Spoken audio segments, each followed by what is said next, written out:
नमस्कार दोस्तों। आज हम स्टार्ट करने जा रहे हैं double and triple integration. Double and triple integration कोई अलग नहीं है टॉपिक। इंटीग्रेशन आप करते ही, समाकलन आप करते ही हैं। जब पहला समाकलन आप लोगों ने किया था तो आप एक बार समाकलन किया करते थे, यानी कोई फंक्शन आपको दिया गया एक चर का और उसका आप एक बार समाकलन कर लेते थे। अगर इसी कंसेप्ट को थोड़ा सा आगे बढ़ाया जाए, एक बार समाकलन को, क्योंकि आपका फलन एक चर का हो ऐसा होना आवश्यक तो नहीं है। हमारा फलन एक चर का हो, क्या ये हमेशा आवश्यक है? तो जवाब है नहीं सर। आपका फलन दो चरों का भी हो सकता है, तीन चरों का भी हो सकता है। जब हमारा फलन एक से ज़्यादा चरों का होगा, दो का या तीन का, तो हमें समाकलन की संख्या भी बढ़ानी पड़ेगी। यही बात जो है, ये जो रिस्ट्रिक्शन है हमारा, कि एक चर तक तो सही था हमारा फलन, जब एक चर का था तो ये सब बातें सही थी, लेकिन फलन जब दो चरों का या तीन चरों का आएगा तो हमें अतिरिक्त समाकलन की आवश्यकता पड़ेगी। तो हमारा एक नया कंसेप्ट, एक एडवांस मैथमेटिक्स का एक नया कंसेप्ट क्रिएट होता है, डबल एवं ट्रिपल इंटीग्रेशन, द्वि समाकलन एवं त्रिसमाकलन। देखिए समाकलन ही है बेटा, बिल्कुल समाकलन है। बस पहले इस प्रकार के जो व्यक्ति थे वही शामिल थे, फिर हमने दूसरे प्रकार के व्यक्तियों को भी शामिल करने के लिए हमें समाकलन का दायरा बढ़ाना पड़ा। हमें समाकलन का दायरा बढ़ाना पड़ा। पहले एक ही प्रकार के जो लोग थे बस वही भागीदारी दर्शा रहे थे कि भाई हमारा ही समाकलन होता है, दूसरे लोगों का समाकलन नहीं होता। ये जो दूसरे लोग थे जो वंचित थे, इन वंचित लोगों को भी समाकलन मिले, इसके लिए हमने समाकलन की परिभाषा को बढ़ाया और द्वि और त्रि समाकलन इंट्रोड्यूस किया। अभी आपको समझ में आ जाएगा, 2 मिनट वेट करिए। तो फिलहाल सबसे पहले शुरू करते हैं। आप सभी का स्वागत है डबल एवं ट्रिपल इंटीग्रेशन की क्लास के अंदर। तो हम डिटेल से थ्योरी पढ़ेंगे, डिटेल से थ्योरी पढ़ेंगे, समझेंगे कि क्यों आवश्यकता पड़ी, समझेंगे कि क्यों आवश्यकता पड़ी। डबल मतलब द्वि समाकलन, द्वि नाम बहुत प्यारा है, द्वि मतलब दो बार समाकलन। पहले आप अच्छी से, क्या होता है कोई चीज़ को जब पढ़े ना बेटा, पहले उसकी ज़रूरत को देखिए कि वो क्यों आया है, क्योंकि क्यों से ही जो है ना आपके सेटिस्फेक्शन, आपका आप संतुष्टि आती है। क्योंकि क्यों जब तक अधूरा है ना, जब तक क्यों अधूरा है तब वो टॉपिक कभी भी आपके दिमाग में टिकेगा नहीं। बिना क्यों के कोई भी टॉपिक आपके दिमाग में नहीं टिकेगा। सबसे पहला जो सवाल है इंसान, क्योंकि हम क्यूरियस हैं, बाय नेचर हम क्यूरियस है। बच्चा जब बचपन में बहुत छोटा होता है, जब वो ये जानता ही नहीं क्या प्रश्न होता है, क्या उत्तर होता है, तब भी वो अपनी मम्मी अपने पापा से सवाल पूछता रहता है। उसे नहीं पता कि क्या सवाल होते हैं, क्या उत्तर होते हैं, वो नहीं जानता। बस वो क्यूरियस होता है, सवाल जवाब नहीं समझ में आता उसको, है ना। अभी 3 साल का बच्चा है जो स्कूल गया ही नहीं है, उसको क्या पता क्या प्रश्न होता है, क्या उत्तर होता है, फिर भी वो कुछ ना कुछ पूछ रहा है। फिर भी वो सारा दिन कुछ ना कुछ पूछ रहा होता है अपने मम्मी पापा से, ये क्या है, ये क्यों आया, ये कहाँ से आया। सवाल सवाल सवाल सवाल सवाल सवाल। छोटा बच्चा से सवाल पढ़ता है, जितने वो सवाल पूछता है उसी से उसकी विकास तय होता है। अगर ये छोटे बच्चों को आप सवाल मत पूछने दीजिए, देखिए 5-7 साल बाद जो है बच्चे का एकदम विकास खत्म हो जाएगा। बच्चा बढ़ता ही सवालों से है। तो यही हमारी भी जो है वो मूलभूत टेंडेंसी है। तो पहला सवाल यही होना चाहिए आप लोगों का, क्यों? क्यों? वो जो आप समाकलन करते आ रहे थे 11th-12th वाला, उसमें क्या कमी रह गई थी कि आपको डबल और ट्रिपल इंटीग्रेशन करने की आवश्यकता पड़ गई? ये है सही सवाल। इसका सही जवाब मैं अभी आपको देता हूँ। पहले आप टॉपिकों से मिला दूँ आपको, इनके नाम से, इनसे मिलिए, इनसे मिलिए। ये है द्विसमाकलन, आप हैं त्रिसमाकलन, और ये क्यों होते हैं ये आप आगे बात करते हैं। आ जाओ। पहले जो आप समाकलन करते थे उनकी समस्या को समझिए, उनकी जो मेन समस्या है पहले उसको समझिए, जिससे ही आपको समझ में आएगा कि द्वि और त्रि की क्या जरूरत थी। पहला जो हमारा फलन होता था वो एक चर वाला होता था। एफ एक फलन है और एक चर वाला फलन होता था, मतलब एफ जिस पे निर्भर करता था वो सिर्फ एक चर होता था, एक जना होता था जिस पे एफ निर्भर करता था। यूँ समझिए, वन वेरिएबल फंक्शन कहते थे इनको, एक चर वाला फलन या one variable function. One variable, एक चर वाला फलन, एक चर वाला। तो अब जब एक चर वाला फलन था, इसका मतलब एक ही चीज़ पे डिपेंड करता है, एक्स पे, और किसी पे डिपेंड नहीं करता। तो जब अवकलन की बात होती थी, तो जब एक ही चीज़ पे डिपेंड करता है तो अवकलन भी उसी के सापेक्ष होगा। अवकलन करेंगे अगर आप, डेरिवेटिव निकालेंगे, तो एक ही तो चर है, एक ही चर है तो एक ही चर के सापेक्ष अवकलन आएगा, एक ही चर के सापेक्ष अवकलन आएगा, और एक ही चर के सापेक्ष समाकलन आएगा। क्या कौन सी दिक्कत है? बोले कोई दिक्कत नहीं है, कोई दिक्कत नहीं है। जब फलन एक चर का होगा, एक चर पे निर्भर करेगा, तो उसके सापेक्ष उसका अवकलन हो जाएगा और उसके सापेक्ष उसका समाकलन हो जाएगा। कोई प्रॉब्लम? बोला ना, कोई प्रॉब्लम नहीं है। अब बेटा एक बात बताइए मुझे, क्या हमेशा फलन एक ही चर का होगा? क्या फलन हमेशा एक ही चर का होगा? जवाब है नहीं, फलन दो चरों के भी हो सकते हैं, तीन चरों के भी हो सकते हैं। जिस केस में आपका फलन दो चरों वाला होगा, एफ एक्स और वाई दो पे निर्भर करता होगा, टू वेरिएबल फंक्शन होगा, उस केस में आपका समाकलन का क्या होगा? टू वेरिएबल फंक्शन, जब आपका फंक्शन दो चरों वाला होगा, दो चरों वाला फलन जब आपके पास होगा, उस केस में आपका समाकलन का क्या होगा? अब आप किसके साथ समाकलन करेंगे? इस केस में दोनों अपना अधिकार मांगेंगे, क्योंकि एफ एक्स पे भी निर्भर करता है, एफ वाई पे भी निर्भर करता है। तो एक्स कहेगा भैया मेरे सापेक्ष भी समाकलन करो, वाई कहेगा मेरे सापेक्ष भी समाकलन करो। इस केस में आने के बाद हमारा मामला अटकता है, अवकलन में भी अटकता है। तो अवकलन में तो हमने इससे बाहर निकालने के लिए जो युक्ति अपनाई है, जो तरीका अपनाया, वो था आंशिक अवकलन, पार्शियल डिफरेंशिएशन। याद है, पार्शियल डिफरेंशिएशन करके एफ का एक्स के सापेक्ष आंशिक अवकलन किया, एफ का वाई के सापेक्ष आंशिक अवकलन किया। एक्स के सापेक्ष करने का मतलब है वाई कांस्टेंट है, वाई के सापेक्ष किया मतलब एक्स कांस्टेंट है। तो पार्शियल डेरिवेटिव जो है, जो आंशिक अवकलन है, उन्होंने वहां हमारी लाज रख ली। अवकलन में तो हमने इस प्रॉब्लम को डील किया आंशिक अवकलनों की सहायता से, पार्शियल डेरिवेटिव्स की मदद से, आंशिक अवकलनों की मदद से हमने इस प्रॉब्लम को निजात पाया। क्योंकि यहाँ पे भी वही चैलेंज हो गया था, जब फलन दो चरों वाला हो गया था तो अवकलन किसके साथ करोगे? एक्स के साथ या वाई के साथ? एक्स के साथ करोगे तो वाई रोने लग जाएगा, भाई मेरी बारी क्यों नहीं आई। वाई के साथ करोगे तो एक्स रोने लग जाएगा, मेरी बारी क्यों नहीं आई। तो दोनों को राजी रखने के लिए हमने तरीका अपनाया कि एक्स के साथ करें, वाई को कहा बेटा तू रुक, फिर वाई को वाई के साथ किया तो कहा एक्स बेटा तू रुक। इस तरीके से हमने इस प्रॉब्लम से डील कर ली। लेकिन समाकलन में इस प्रॉब्लम से कैसे डील करें? तो समाकलन में हमने इस टाइप की, जब दो चरों वाले फलन हो तो उसको डील करने के लिए हमने एक व्यवस्था बनाई डबल समाकलन की। भैया दोनों के साथ समाकलन हो जाएगा, घबराइए मत, दोनों के साथ समाकलन हो जाएगा, एक्स के साथ भी और वाई के साथ भी, दोनों के साथ समाकलन कर लेंगे बारी बारी से। पहले एक्स के साथ कर लेंगे, फिर वाई के साथ कर लेंगे, या वाई को अगर जल्दी है तो वाई भैया पहले तुम करवा लो, एक्स भैया तुम बाद में करवा लेना। इस तरीके से हमें डबल समाकलन की आवश्यकता पड़ी। तो बात समझ में आई क्यों पड़ी? क्योंकि जब तक हमारे फलन एक चर के थे, हमारी दुनिया बहुत आराम से बीत रही थी।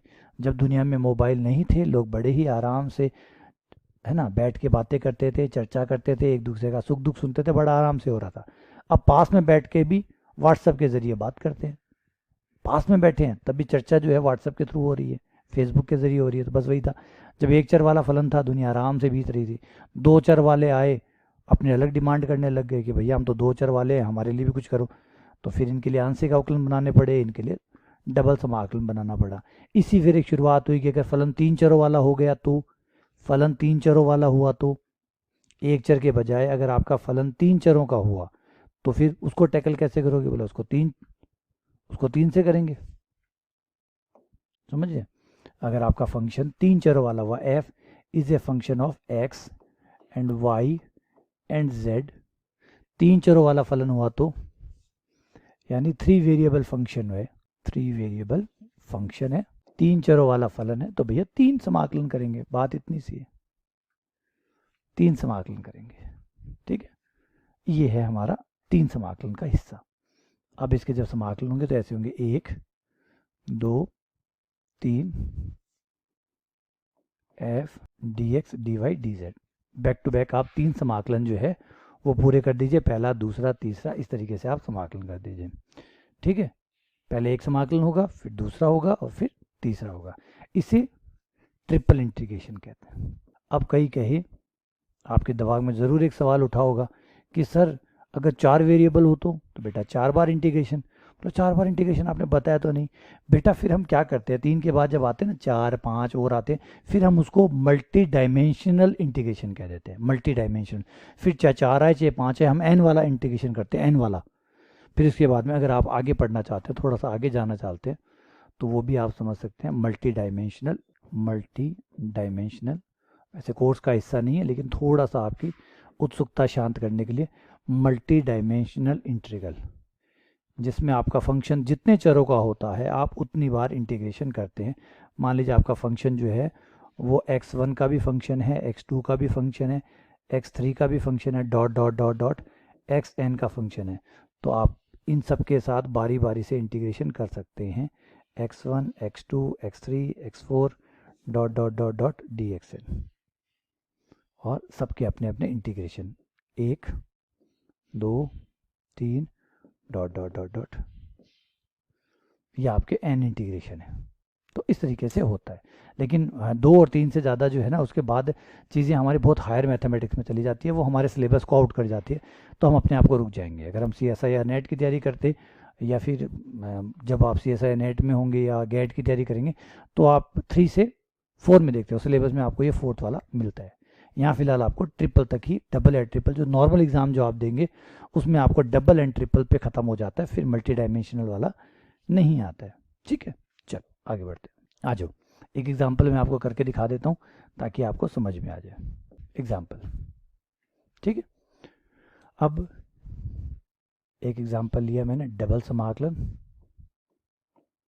x² plus y² dx dy। ये आपकी लिमिट्स है, मान लीजिए y बराबर 0, x बराबर 0 से लेकर 1 तक। अब समाकलन में क्या होता है कि आप पहले किसके साथ कर रहे हैं, बाद में किसके साथ कर रहे हैं, इस बात से बहुत फर्क पड़ता है, बहुत संवेदनशील होता है ऑर्डर को लेके। द्वि समाकलन जो होते हैं वो अपने ऑर्डर को लेके बहुत संवेदनशील होते हैं कि भैया आप आराम से इनके ऑर्डर को चेंज नहीं कर सकते। अगर आपने मर्जी से ऑर्डर चेंज किया तो आपका आंसर चेंज हो जाएगा। ये बहुत ज़्यादा सेंसिटिव होता है। कई बच्चे होते हैं ना जो मजाक के प्रति बहुत सेंसिटिव होते हैं, तो उनसे घर वाले कहते हैं बेटा इनसे मजाक थोड़ा सोच समझ के करना, ये रोने लग जाएगा, है ना। तो वो जो बहुत सेंसिटिव टाइप के लोग होते हैं, जिनको थोड़ा सा भी मजाक जो है अपने प्रति बर्दाश्त नहीं है, ये भी ऐसे ही लोग हैं। ये बहुत सेंसिटिव है, बहुत बहुत बहुत सेंसिटिव है। अगर इसमें आपने चीज़ों को अदला बदलिया किया तो द्वि समाकलन जो है वो काम नहीं करेगा। तो एक इम्पॉर्टेंट रिजल्ट जो है वो यहाँ पे नोट डाउन कर लीजिए, नोट डाउन कर लीजिए। द्वि एवं त्रिसमाकलन, द्वि एवं त्रिसमाकलन, डबल एंड ट्रिपल इंटीग्रेशन, समाकलन क्रम को लेकर क्रम विनिमय नहीं होते, क्रम विनिमय नहीं होते। आप क्रम नहीं बदल सकते, आप क्रम नहीं बदल सकते। क्रम बदलने से पहले आपको बहुत सावधानी बरतनी पड़ती है, वो मैं आगे आपको बताऊंगा क्या क्या सावधानी बरतनी पड़ेगी। उन सावधानियों के अंतर्गत ही आप क्रम जो है वो बदल सकते हैं।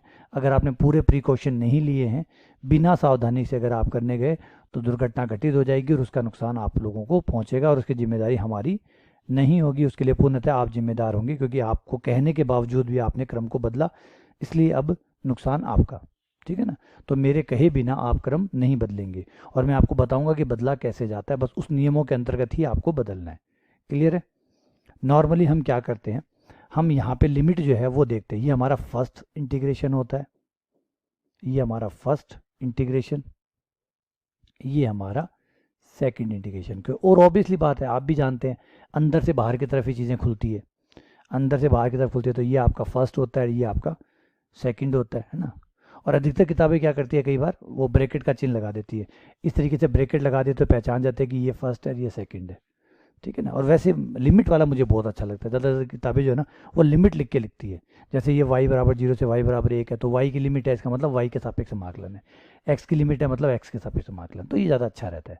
तो ये y के सापेक्ष है, पहला y के सापेक्ष है, दूसरा x के सापेक्ष है, तो पहला y के साथ कर दीजिए। और देखिए आप याद रखिए फलन x और y का है, इसका मतलब x और y एक दूसरे के प्रति स्वतंत्र है, एक दूसरे के प्रति x एंड y एक दूसरे के प्रति स्वतंत्र है।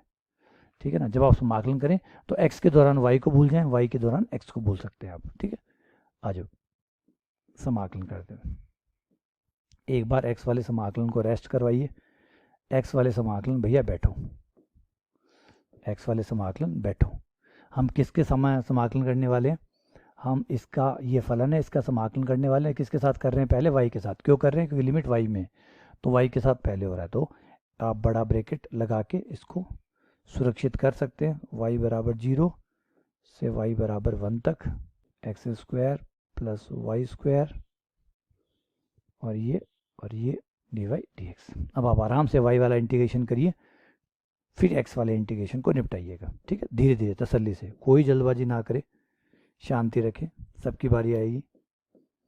x बराबर 0 से लेकर x बराबर 1 तक। x² आपका बाहर आ जाएगा क्योंकि y के साथ कर रहे हैं, x² बाहर, dy का y, y की लिमिट 0 से लेकर 1 तक। फिर आपका y² का हो जाएगा, जो कि आपका हो गया y³ बटा 3, लिमिट 0 से लेकर 1 तक। और x अभी आपका वेटिंग में है, समाकलन की बारी का इंतज़ार कर रहा है, थोड़ी देर में आ जाएगी। ठीक है, x बराबर 0 से लेकर 1 तक, ये हो गया आपका एक्स स्क्वायर, 1 माइनस 0 1 हो गया, प्लस ये 1/3 हो गया, और ये आपका dx हो गया। समाकलन कर लीजिए, ये हो गया x की पावर 3/3, x की पावर 3/3, 0 से लेकर 1 तक, 1/3 dx का x, 0 से लेकर 1 तक, ये आ गया आपका 1/3 और 1/3, दोनों मिलाकर आपके हो गए 2/3। कोई गलती हो तो माफ़ करिएगा, कोई छोटी मोटी करेक्शन मान वान रखने में गलती हो गई हो तो क्षमा प्रार्थी हूँ। ठीक है, तो ये है आपका इंटीग्रेशन, इस तरीके से आपका हो जाएगा। अब मैं आपको एक सवाल करके दिखा देता हूँ। लिमिट जो है ना, ऑर्डर को चेंज करके दिखाऊंगा कि ऑर्डर को चेंज करने से ये कितने सेंसिटिव है। इनका ऑर्डर बहुत सोच समझ के आपको बदलना है। एक जो है ना, सावधानी के तौर पे एक सवाल मैं आपको करा के दिखा देता हूँ ताकि आप आगे से सावधान रहें। क्रम का प्रभाव कितना ज़्यादा इनके ऊपर नंबर, देखो सेम सवाल है, एकदम सेम टू सेम सवाल लूँगा, बस एक बार मैं गलती करूँगा कि x के साथ करूँगा और एक बार y के साथ करके, फिर एक बार y के साथ पहले करूँगा, x के साथ बाद में करूँगा, देखूँगा कि कितना ज़्यादा इम्पैक्ट जो है वो इन सवालों पे पड़ता है क्रम को बदलने पर। सवाल देखिए 0 से 1, 0 से 1, ठीक है। मैंने x y कुछ भी नहीं लिखे, कुछ भी नहीं लिखा मैंने, ताकि आप लोग खुले मन से जो आपको पसंद हो उसके हिसाब से आप पहले कोई भी इंटीग्रेशन ले सको। और यहाँ लिख दिया मैंने डी ए, और डी ए का मतलब है डी एक्स डी वाई, जहाँ डी ए का मतलब है डी एक्स डी वाई। अब आपके जो मन में आए, जिसके साथ पहले इंटीग्रेशन करना चाहे वहाँ पहले कर सकते हैं, जिसके साथ बाद में करना चाहें बाद में कर सकते हैं। खुली छूट मैंने दे दी, और ऐसे खुली छूट देने से देखिए कितना बड़ा इम्पैक्ट पड़ता है इनके ऊपर। सवाल सेम है, लिमिट दोनों की सेम है, लेकिन सिर्फ एक्स वाई वाई एक्स करते ही आंसर में कितना बड़ा बदलाव आता है वो आपको मैं दिखाने वाला हूँ। ठीक है, सबसे पहले फर्स्ट ट्राई करते हैं, यहाँ पे आ जाइए। अब ये एक्स ले लेते हैं, वो वाई ले लेते हैं। पहले वाले को एक्स की लिमिट मान लेते हैं और दूसरे वाले को वाई की लिमिट मान लेते हैं, यानी वाई के साथ पहले होगा और एक्स के साथ बाद में होगा। पहले वाई के साथ कर रहा हूँ, फिर एक्स के साथ करूँगा। इंटीग्रेशन करने के लिए थोड़ा सा खिलवाड़ तो करना ही पड़ेगा, ट्रिक्स तो लगानी पड़ेगी, क्योंकि सीधा तो समाकलन होता ही नहीं है, डायरेक्ट समाकलन तो होता ही नहीं है। जब तक आप ट्रिक्स नहीं खेलेंगे तब तक समाकलन होता ही नहीं है। तो ट्रिक क्या करनी पड़ेगी मुझे, देखो इसमें एक ट्रिक करूँगा कि नीचे x प्लस वाई है, ऊपर भी x प्लस वाई बना दूँ तो कट जाए, मेरा कट जाएगा। तो इसको मैं ऐसे लिखूँगा, देखो ध्यान से, 2x minus X plus Y, bracket खोल सकते हो, उतना ही वापस आ जाएगा जितना है, कुछ भी कम ज़्यादा नहीं है, बस लिखने का तरीका अलग है। सिर्फ लिखने का जो तरीका है बेटा वो आपका अलग है। इंटीग्रेशन का चिन्ह भूल गया मैं, वो लगा देता हूँ। ये y वाला इंटीग्रेशन है 0 से लेकर 1 तक, और इसको मैंने ऐसे लिखा 2x माइनस। अब आप सोच रहे हो कि ऐसे क्यों लिखा, एक्चुअली मैं ऊपर से जो y का नामो निशान है वो मिटा देना चाहता हूँ। मैं ऊपर से y का नामो निशान मिटा देना चाहता हूँ, क्या y दिखे ही ना ऊपर, और वह y नहीं दिखेगा। और अगर y नहीं दिखेगा तो मुझे समाकलन में दिक्कत नहीं आएगी, क्योंकि समाकलन में y के साथ कर रहा हूँ। ऊपर अगर y नहीं होगा, x हो जाए कोई दिक्कत नहीं है, मैं तो y के साथ कर रहा हूँ, y के साथ x जो है वो नियतांक होगा तो मुझे कोई दिक्कत नहीं देगा। तो इस वजह से मैंने लिखने का तरीका ये यूज़ किया है। अब इससे देखो, ये हुआ आपका 0 से लेकर 1 तक, ये आपका y बराबर 0 से लेकर 1 तक। अलग अलग करने पर ये हो जाएगा 2x बटा x प्लस वाई की होल क्यूब, माइनस यहाँ एक पावर कट जाएगी, 2 पावर बच जाएगी, x प्लस वाई का होल स्क्वायर, और ये dy और dx। समाकलन में ज़्यादा परेशानी है नहीं, क्योंकि आप जिसके साथ समाकलन कर रहे हैं y वो तो नीचे है, तो ये y की पावर 3 का सवाल हो गया, जो नीचे है ऊपर जाके y की पावर -3 हो जाएगी। आपको दिक्कत नहीं है तो 2x को बाहर निकाल लीजिए, 2x आपका बाहर आ जाएगा, क्योंकि समाकलन आप y के साथ कर रहे हैं इसलिए 2x नियतांक है, तो 2x आपका बाहर आ जाएगा।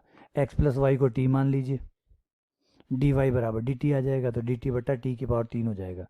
थोड़ा सा याद रखिएगा, आप y के साथ कर रहे हैं तो y के साथ कर रहे हैं तो x की टेंशन मत लीजिए, x नियतांक है, x की टेंशन ना लें, x नियतांक है। जब x की बारी आएगी तब जाके x चर होगा, तब तक x नियतांक है।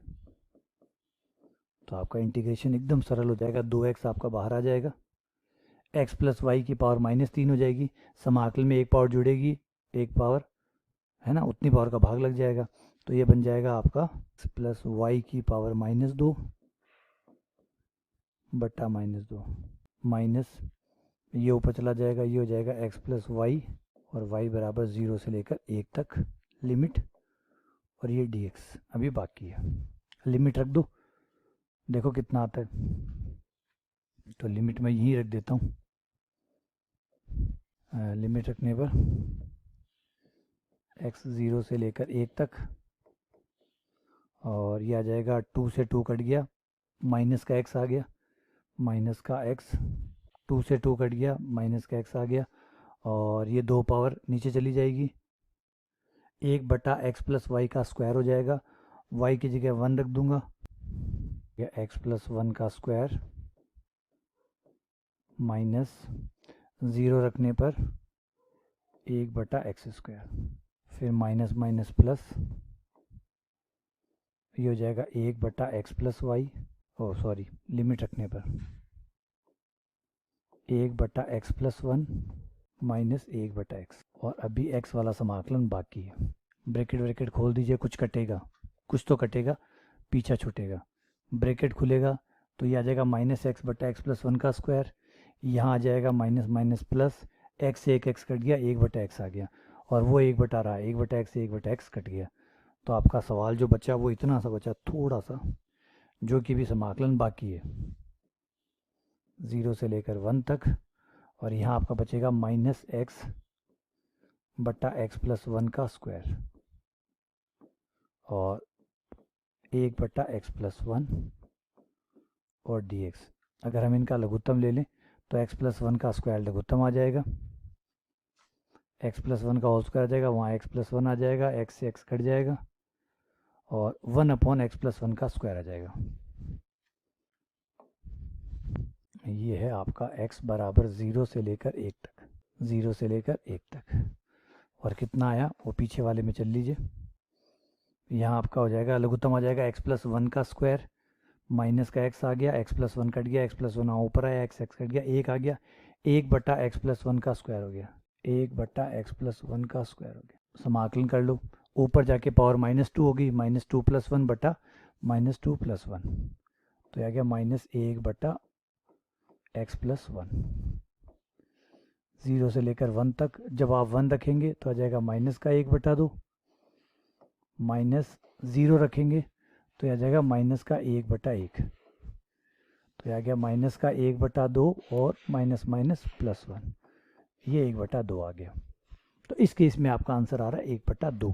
अब मैं इसी केस को पलट के दिखाऊंगा कि अब देखो क्या आता है। इसमें हमने y को पहले रखा था, x को बाद में रखा था, है ना, y को पहले रखा था, x को बाद में रखा था। उस केस में मैं x को पहले रखता हूँ, y को बाद में रखता हूँ। देखो सेकंड केस, या क्रम चेंज करने पर, क्रम बदलने पर, देखिए सवाल कराने की मुझे ज़रूरत नहीं थी, लेकिन बहुत इम्पॉर्टेंट हो जाता है अनुभव करना, बहुत ज़रूरी हो जाता है अनुभव करना, क्योंकि कहने से चीज़ें इतनी अच्छी काम नहीं करती जितना आप चीज़ों को अनुभव करते हैं। ये एक अनुभव करवा दिया, टाइम लग रहा है 5 मिनट 4 मिनट का ज़्यादा लग जाएगा, कोई बात नहीं, लेकिन जब आप खुद से अनुभव करें, हाँ सही में, एक तो सुनते हैं, एक करके देखते हैं। एक तो सुना है कि भाई कर्म का प्रभाव बहुत पड़ता है इनके ऊपर, एक है करके देखा है, हाँ यार सही में पड़ रहा है, फ़र्क पड़ता है। दोनों बातों में रात दिन का अंतर है। y बराबर 0 से लेकर 1 तक, x बराबर 0 से लेकर 1 तक, इस बार x को पहले y को बाद में, समाकलन वही है x माइनस वाई बटा एक्स प्लस वाई की होल क्यूब और dy dx रख रहे हैं। इस बार x को पहले ले रहा हूँ, y को बाद में ले रहा हूँ। तो चलिए पहले x के साथ करते हैं, तो ऊपर से पहले हमें x हटाना पड़ेगा, समाकलन करना ना, तो समाकलन करने के लिए हमें x के साथ समाकलन करना है, तो ऊपर से x का विलोपन करो, और ऊपर से x का विलोपन करने के लिए थोड़ा सा ट्रिक खेलनी पड़ेगी, जैसे पिछले सवाल में खेली थी इसमें भी खेलना पड़ेगा। हल्की सी ट्रिक है, उससे काम हो जाएगा।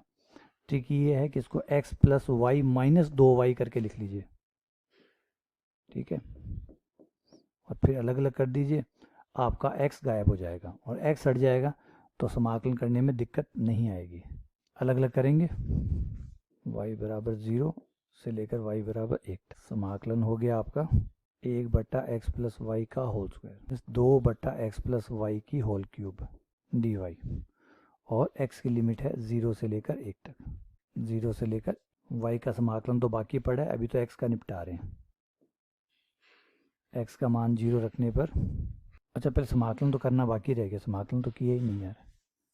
एक मिनट सॉरी, समाकलन तो वेटिंग में है अभी, लिमिट पहले रखना शुरू कर रहे हैं। गलत भैया, बहुत गलत बात है। तो इसको करेंगे तो ये ऊपर जाएगा, माइनस का 2 हो जाएगा, लिमिट जो है वो नीचे -2 + 1 आ जाएगा, तो -1/x प्लस वाई आ जाएगा। ऐसे इस केस में 3 ये ऊपर जाएगा, -3 हो जाएगा, -3 + 1 बटा -3 + 1, ये -2 हो जाएगा, माइनस प्लस 2 से 2 कट जाएगा, y/x प्लस वाई का होल स्क्वायर आ जाएगा। और y की जो लिमिट है वो है x बराबर 0 से लेकर 1 तक। y वाला आपका समाकलन बाकी है। लिमिट रखो, थोड़ी सी जगह बना लो हल्की फुल्की, जितना यहाँ सॉल्व हो सकता है उतना अच्छा है। यहाँ ये होगा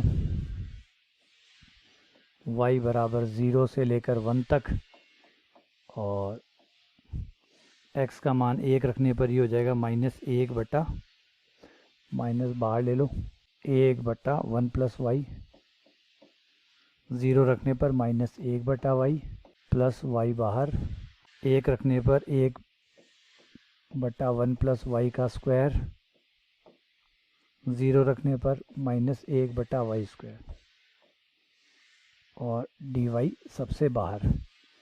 ब्रैकेट खुलेगा तो माइनस का प्लस का 1/y हो जाएगा, और ये माइनस का 1/y हो जाएगा, जो दोनों कट जाएंगे। फिर इन दोनों का लघुत्तम आएगा, 1 + y का स्क्वायर आ जाएगा, 1 + y माइनस 1 + y, यहाँ प्लस y कट गया, माइनस का 1/, आ गया। y बराबर 0 से लेकर 1 तक, ये आ गया -1/1 + y का होल स्क्वायर। और इसका समाकलन करेंगे तो ये हो जाएगा 1 + y की पावर -2 + 1 बटा -2 + 1 माइनस प्लस हो जाएगा, और 1/y हो जाएगा इसका समाकलन, 1/1 + y हो जाएगा 0 से लेकर 1 तक। 1 रखने पर आ गया 1/2, 0 रखने पर आ गया 1, घटाने पर आ गया माइनस का 1/2।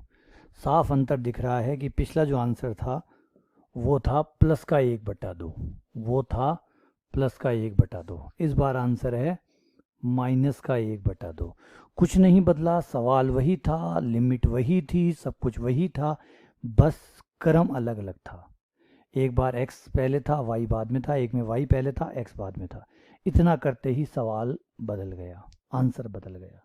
ये है, मैंने पहले कहा था, ये बेटा बहुत संवेदनशील होते हैं। ये बहुत जल्दी बुरा मान जाते हैं अगर आपने इनके आगे पीछे वाले क्रम को बदला तो। अब मैं आपको आगे इसमें पूरा वर्णन से समझाऊंगा कि ये इस तरीके से आप इनके क्रम को नहीं बदल सकते। बदलने से पहले आपको बहुत गारंटियाँ देनी पड़ेगी, कई जो है ना गारंटर लाने पड़ेंगे आपको, और कई ज़मीन जो है वो यहाँ पे रखवानी पड़ेगी, तब जाके आपको ये परमिशन देंगे कि आप बदल लीजिए। वो आगे की बात है। चलो फिलहाल मूलभूत शुरुआती पार्ट जो है वो आपको समझ में आ गया होगा। अब थोड़ा सा ये जो 2 चर वाला फलन है, इससे मैं आपको मिलवाता हूँ। मामला टेढ़ा है भाई, ये 2 चर वाला फलन ना, ये थोड़ा टेढ़ा फलन है। कैसे है ये, आइए समझाता हूँ। 2 चर वाला फलन, 2 चर वाला फलन जो है, एक्चुअली उसमें 3 चीज़ें हैं। एक तो है x, एक है y, और एक है u। x और y तो है स्वतंत्र, independent variable. x and y को तो आप बोलेंगे इंडिपेंडेंट वेरिएबल, कि भाई ये तो इंडिपेंडेंट है। ये दोनों कौन है, इंडिपेंडेंट वेरिएबल है। ये कौन है बेटा, इंडिपेंडेंट वेरिएबल है। इंडिपेंडेंट स्वतंत्र चर है। स्वतंत्र मतलब इनका मान अपनी मर्जी पे डिपेंड करेगा कि इनका मान क्या रखना है। आपकी मर्जी है, 1 रखो, 2 रखो, 3 रखो, इसलिए स्वतंत्र का है। आप स्वतंत्र है नहीं है, है ना, तो और आप इनका मान रखने वाले हैं, तो ये स्वतंत्र हुए नहीं हुए। तो लेकिन u जो है वो स्वतंत्र नहीं है। u जो है वो x और y का मान रख के फिर सॉल्व होके फिर आएगा। इसका मतलब u बेचारा देखेगा कि x y क्या रख रहे हो, फिर u आएगा। u स्वतंत्र नहीं है, u डिपेंडेंट वेरिएबल है। यू क्या है, डिपेंडेंट वेरिएबल है, इसको कहते हैं आश्रित चर। क्या है इसका अर्थ? इसका अर्थ ये है कि आप पहले एक्स वाई का मान रखेंगे, जो भी रखेंगे उसी से आपका यू तय होगा, वरना डायरेक्ट यू का मान नहीं आएगा। यू तब तक नहीं आएगा, एग्जाम्पल के लिए सपोज कीजिए यू ये है, यू बराबर है X square plus X Y, ये यू है। तो अब आप साफ देख सकते हैं कि यू का मान तब तक नहीं आएगा जब तक आप एक्स वाई का मान नहीं रख देते। और यहाँ पे एक चीज़ आप आराम से देख सकते हैं कि एक्स का मान मैंने 1 रखा, वाई का मान, क्या एक्स के मान से वाई के मान का कोई लेना देना है? एक्स मैंने 1 रखा तो वाई कितना रखना पड़ेगा? कोई लेना देना है? तो जवाब है नहीं, कोई लेना देना नहीं है सर, इसमें कोई लेना देना नहीं है। क्या इसका कोई लेना देना है? नहीं। ये कुछ वैसा है कि देश में, भारत में नरेंद्र मोदी प्रधानमंत्री बने, भारत में नरेंद्र मोदी प्रधानमंत्री बने, बताइए ब्रिटेन में कौन प्रधानमंत्री बनेगा? तो ये दोबारा बोल रहा हूँ, इंडिया में, भारत में नरेंद्र मोदी प्रधानमंत्री बने, बताइए ब्रिटेन में कौन बनेगा? तो आप कहेंगे इसके क्या लेना देना सर, ब्रिटेन अपना देश है, वो अलग स्वतंत्र देश है, वहाँ अपनी जनता है, वो अपने हिसाब से चुनेगी, भारत की जनता भारत के हिसाब से चुनेगी। बस यही बात मैं कहना चाहता हूँ बेटा। एक्स का मान हमने 1 चुना, तो वाई का मान कितना चुनेंगे? जितना उसकी मर्जी होगी, उससे एक्स से कोई लेना देना नहीं है। सपोज करो 0 ले लूँ, 1 ले लूँ, 2 ले लूँ, उसका एक्स से कोई लेना देना नहीं है। लेकिन एक्स और वाई के मान से ही यू का लेना देना है। यू तब तक नहीं आएगा जब तक आप एक्स वाई का मान नहीं रख देते, और जो आप एक्स वाई का मान रखेंगे वही तय करेंगे कि यू कितना आएगा। 1 का स्क्वायर प्लस 0 बराबर 1, तो यू कितना आया? 1 आया। एक्स वाई, एक्स 1 है, वाई 0 है, तो यू कितना हो जाएगा? 1 हो जाएगा। समझ में आ गया? अब मामला पेचीदा क्या है इसमें? आपको सर इसमें पेचीदा क्या है? पेचीदा ये है बेटा कि इन 3 चीज़ों को आप चित्र में कैसे दर्शाएंगे। इन चीज़ों के देखो, एक्स का मान क्या रखा, वाई का मान क्या रखा, ये भी दिखाना है, एक्स कितना रखा ये भी दिखाना है, वाई कितना रखा ये भी दिखाना है, फलन का मान कितना है मतलब यू कितना है ये भी दिखाना है। अब 3 चीज़ें दिखाने के लिए आपको 3 एक्सेस चाहिए, और 3 एक्सेस आपके पास नॉर्मली नहीं होते, क्योंकि जो आप बोर्ड पे बनाते हैं, बोर्ड तो 2 में होता है। पहले आपका ये काम चल जाता था, क्यों? क्योंकि एक्स एक्स पे एक्स ले लेते थे और एफ एक्स का मान आप यहाँ ले लेते थे। एक्स एक्स पे एक्स ले लिया और इस पे आपने एफ एक्स ले लिया, तो काम चल जाता था। लेकिन अब काम नहीं चलेगा। क्यों नहीं चलेगा? क्योंकि एक्स एक्स पे आप एक्स लेंगे, 3 चीज़ें हैं, एक्स एक्स पे एक्स ले लिया, वाई एक्स पे वाई ले लिया, और जेड एक्स जो है, जो लंबवत एक्स है, वहाँ पे आपको यू को लेना पड़ेगा। इस वजह से मामला पेचीदा हो गया। अब आपको थोड़ा सा समझना पड़ेगा कि हुआ क्या। देखिए, एक्स पे तो एक्स आएगा, अब वाई पे वाई आएगा, क्योंकि पहले वाई की जगह फलन ले रहा था। पहले हमारा क्या होता था? फलन एफ एक्स होता था। एफ एक्स मतलब एक्स का मान रखना है, फलन का मान आना है, तो इस पे एक्स ले लेते थे, इस पे फलन ले लेते थे। 2 ही चीज़ें थी उस समय। उस समय 2 चीज़ें थी, एक स्वतंत्र चर था, एक आश्रित था, एक इंडिपेंडेंट था, एक डिपेंडेंट था। दोनों को एक एक ले लेते थे। इस बार 2 तो इंडिपेंडेंट है, 2 तो इंडिपेंडेंट है और एक डिपेंडेंट है, तो एक को यहाँ लेना पड़ेगा। मान लीजिए एक्स यहाँ ले लिया, एक को यहाँ लेना पड़ेगा, वाई ले लिया, तीसरा यू, यू को आपको जेड पे लेना पड़ेगा, जेड पे, ये जेड रहेगा। तो एक्स आपने कितना लिया? 1 लिया। एक्स कितना लिया? 1। वाई कितना लिया? वाई लिया 0। थोड़ा सा मैं चेंज कर देता हूँ ताकि चित्र बनाने में, चित्र समझाने में ज़्यादा आसानी हो। तो इसका मान थोड़ा सा ठीक ले लेता हूँ, 2 ले लेता हूँ। ये 2 लिया, और ये आप यहाँ रख के देख लीजिए, ये 3 आ जाएगा ना। वैसे इस मान से कोई दिक्कत नहीं, लेकिन थोड़ा सा चित्र जो है ना वो आपको यहाँ बनता हुआ नजर आए, इसलिए मान सुविधाजनक ले रहा हूँ।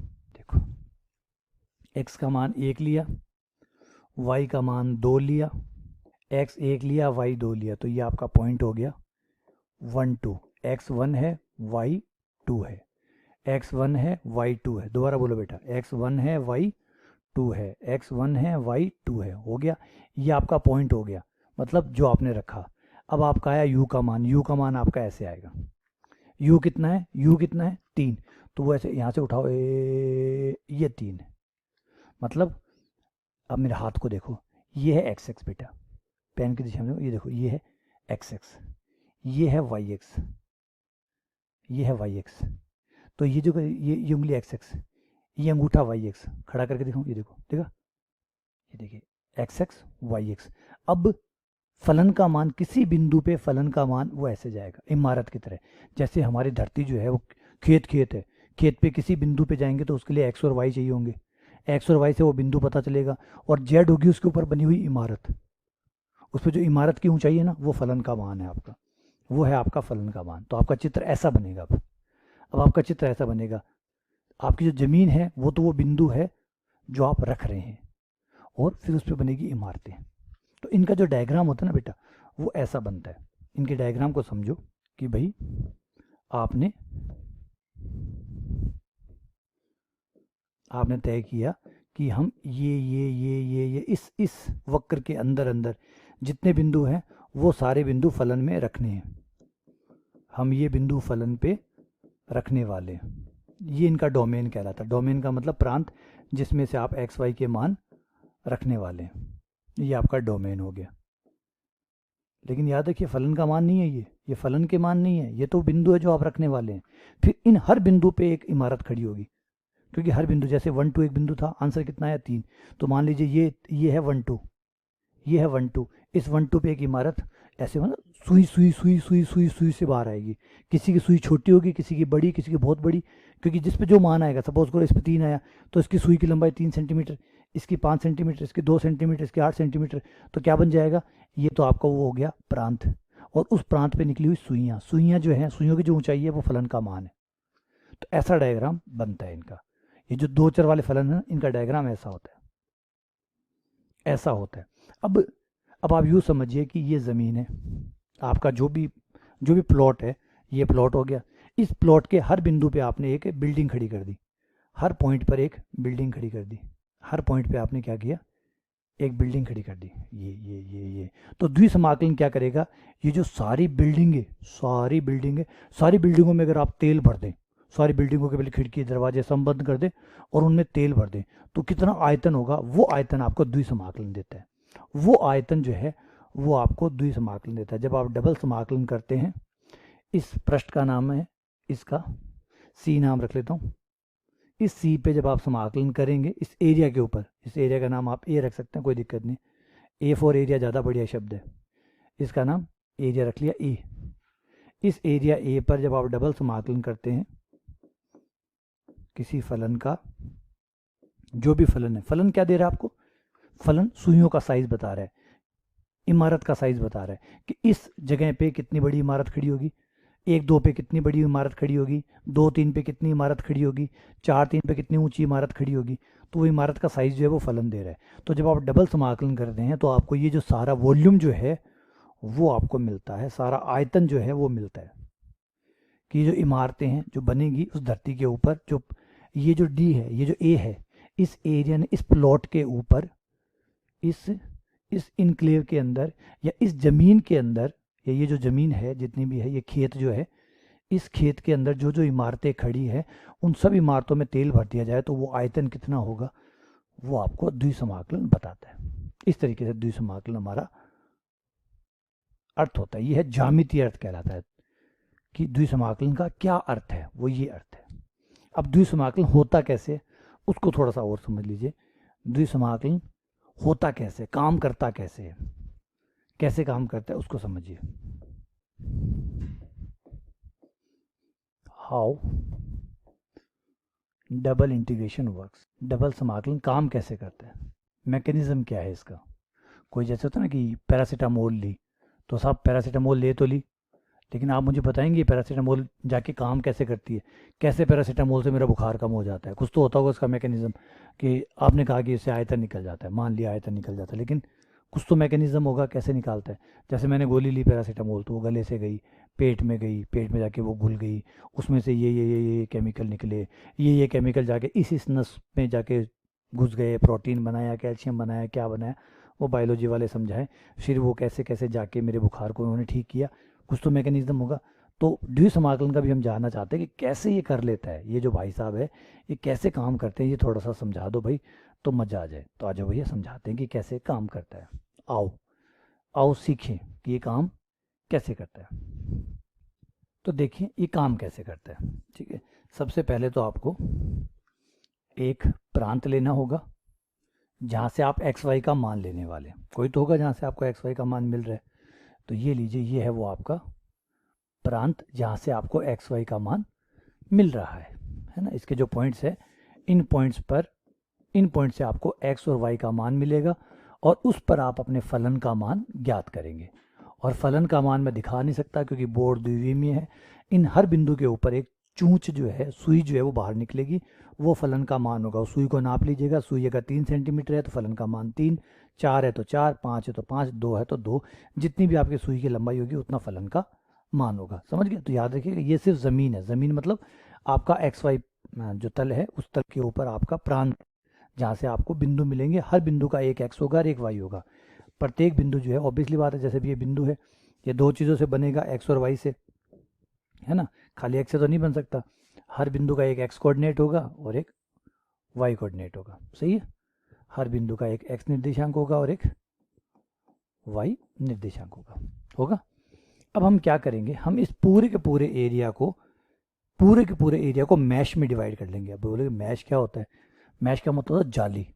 आपने याद होगा खिड़की में आप जाली लगाते हैं मच्छरों को अंदर नहीं आने के लिए, है ना। चौकोर बॉक्स बने हुए होते हैं इस तरीके से। तो इस तरीके से एक जाली जो आप अपने घर में लगाते हैं खिड़कियों पे, एक जाली एक्स्ट्रा ले आइएगा और ये कह दीजिएगा सर को जरूरत पड़ेगी, है ना। जब भी आप घर में कभी जाली लगाएं मच्छरों को रोकने के लिए तो एक जाली एक्स्ट्रा ले आइएगा, वो हम गणित में यहाँ पे काम में ले लेंगे। ये है वो जालियाँ, ये रही आपकी जाली।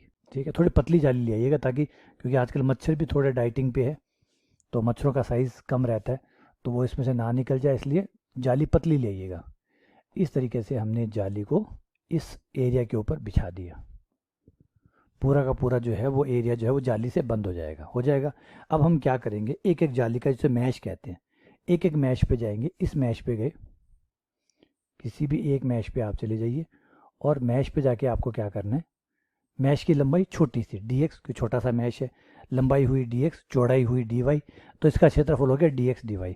इस पे कोई ना कोई फलन का मान होगा, मान लीजिए वो f x y है, या f बिंदु का नाम रख ले x r y r। और एक काम करें, मैश को भी नंबर डाल दें कि ये पहला मैश, ये दूसरा, ये तीसरा, ये चौथा, ये पांचवा, ये छठा, ये सातवां। इस तरीके से मैश को सबको नंबर दे दें। तो ये मैश हो गया हमारा आरवां मैश, आर नंबर का मैश हो गया। तो आर नंबर के मैश में से एक बिंदु ले लिया एक्स आर वाई आर, उस पर फलन का मान ले लिया एक्स आर वाई आर। ठीक है, तो ये आ गई ऊंचाई। लंबाई चौड़ाई हमारे पास है ही है, डेल्टा एक्स और डेल्टा वाई हो गया, डेल्टा एक्स और डेल्टा वाई ये हो गया। अब हम क्या करें, इन सब का जोड़ कर ले, इन सारे मैश को जोड़ ले, तो ये हमारा टोटल वॉल्यूम आ जाएगा। आर बराबर 1 से लेकर जितने मैश है, सपोज कीजिए एन मैश है, तो एन तक आप इन सबको जोड़ते जाइए। ठीक है, इस तरीके से आपका ये जो है ये समाकलन करा था। यही द्विसमाकलन है। द्विसमाकलन है छोटे छोटे मैश का जोड़। ये छोटे छोटे मैश नहीं है बेटा, ब्लॉक है। ये ब्लॉक छोटी छोटी बिल्डिंग है। इस बिल्डिंग का आयतन प्लस इस बिल्डिंग, क्योंकि आयतन मैंने क्या निकाला, ये देखिए, ये है लंबाई, ये है चौड़ाई, ये है ऊंचाई। तो लंबाई इंटू चौड़ाई इंटू ऊंचाई क्या होता है, आयतन। ये एक एक इस बिल्डिंग का आयतन हुआ, फिर इस बिल्डिंग का, फिर इस बिल्डिंग का, सबको जोड़ेंगे तो सबका आयतन मिला के मतलब टोटल आयतन आ गया। तो ये हो गया आपका आयतन।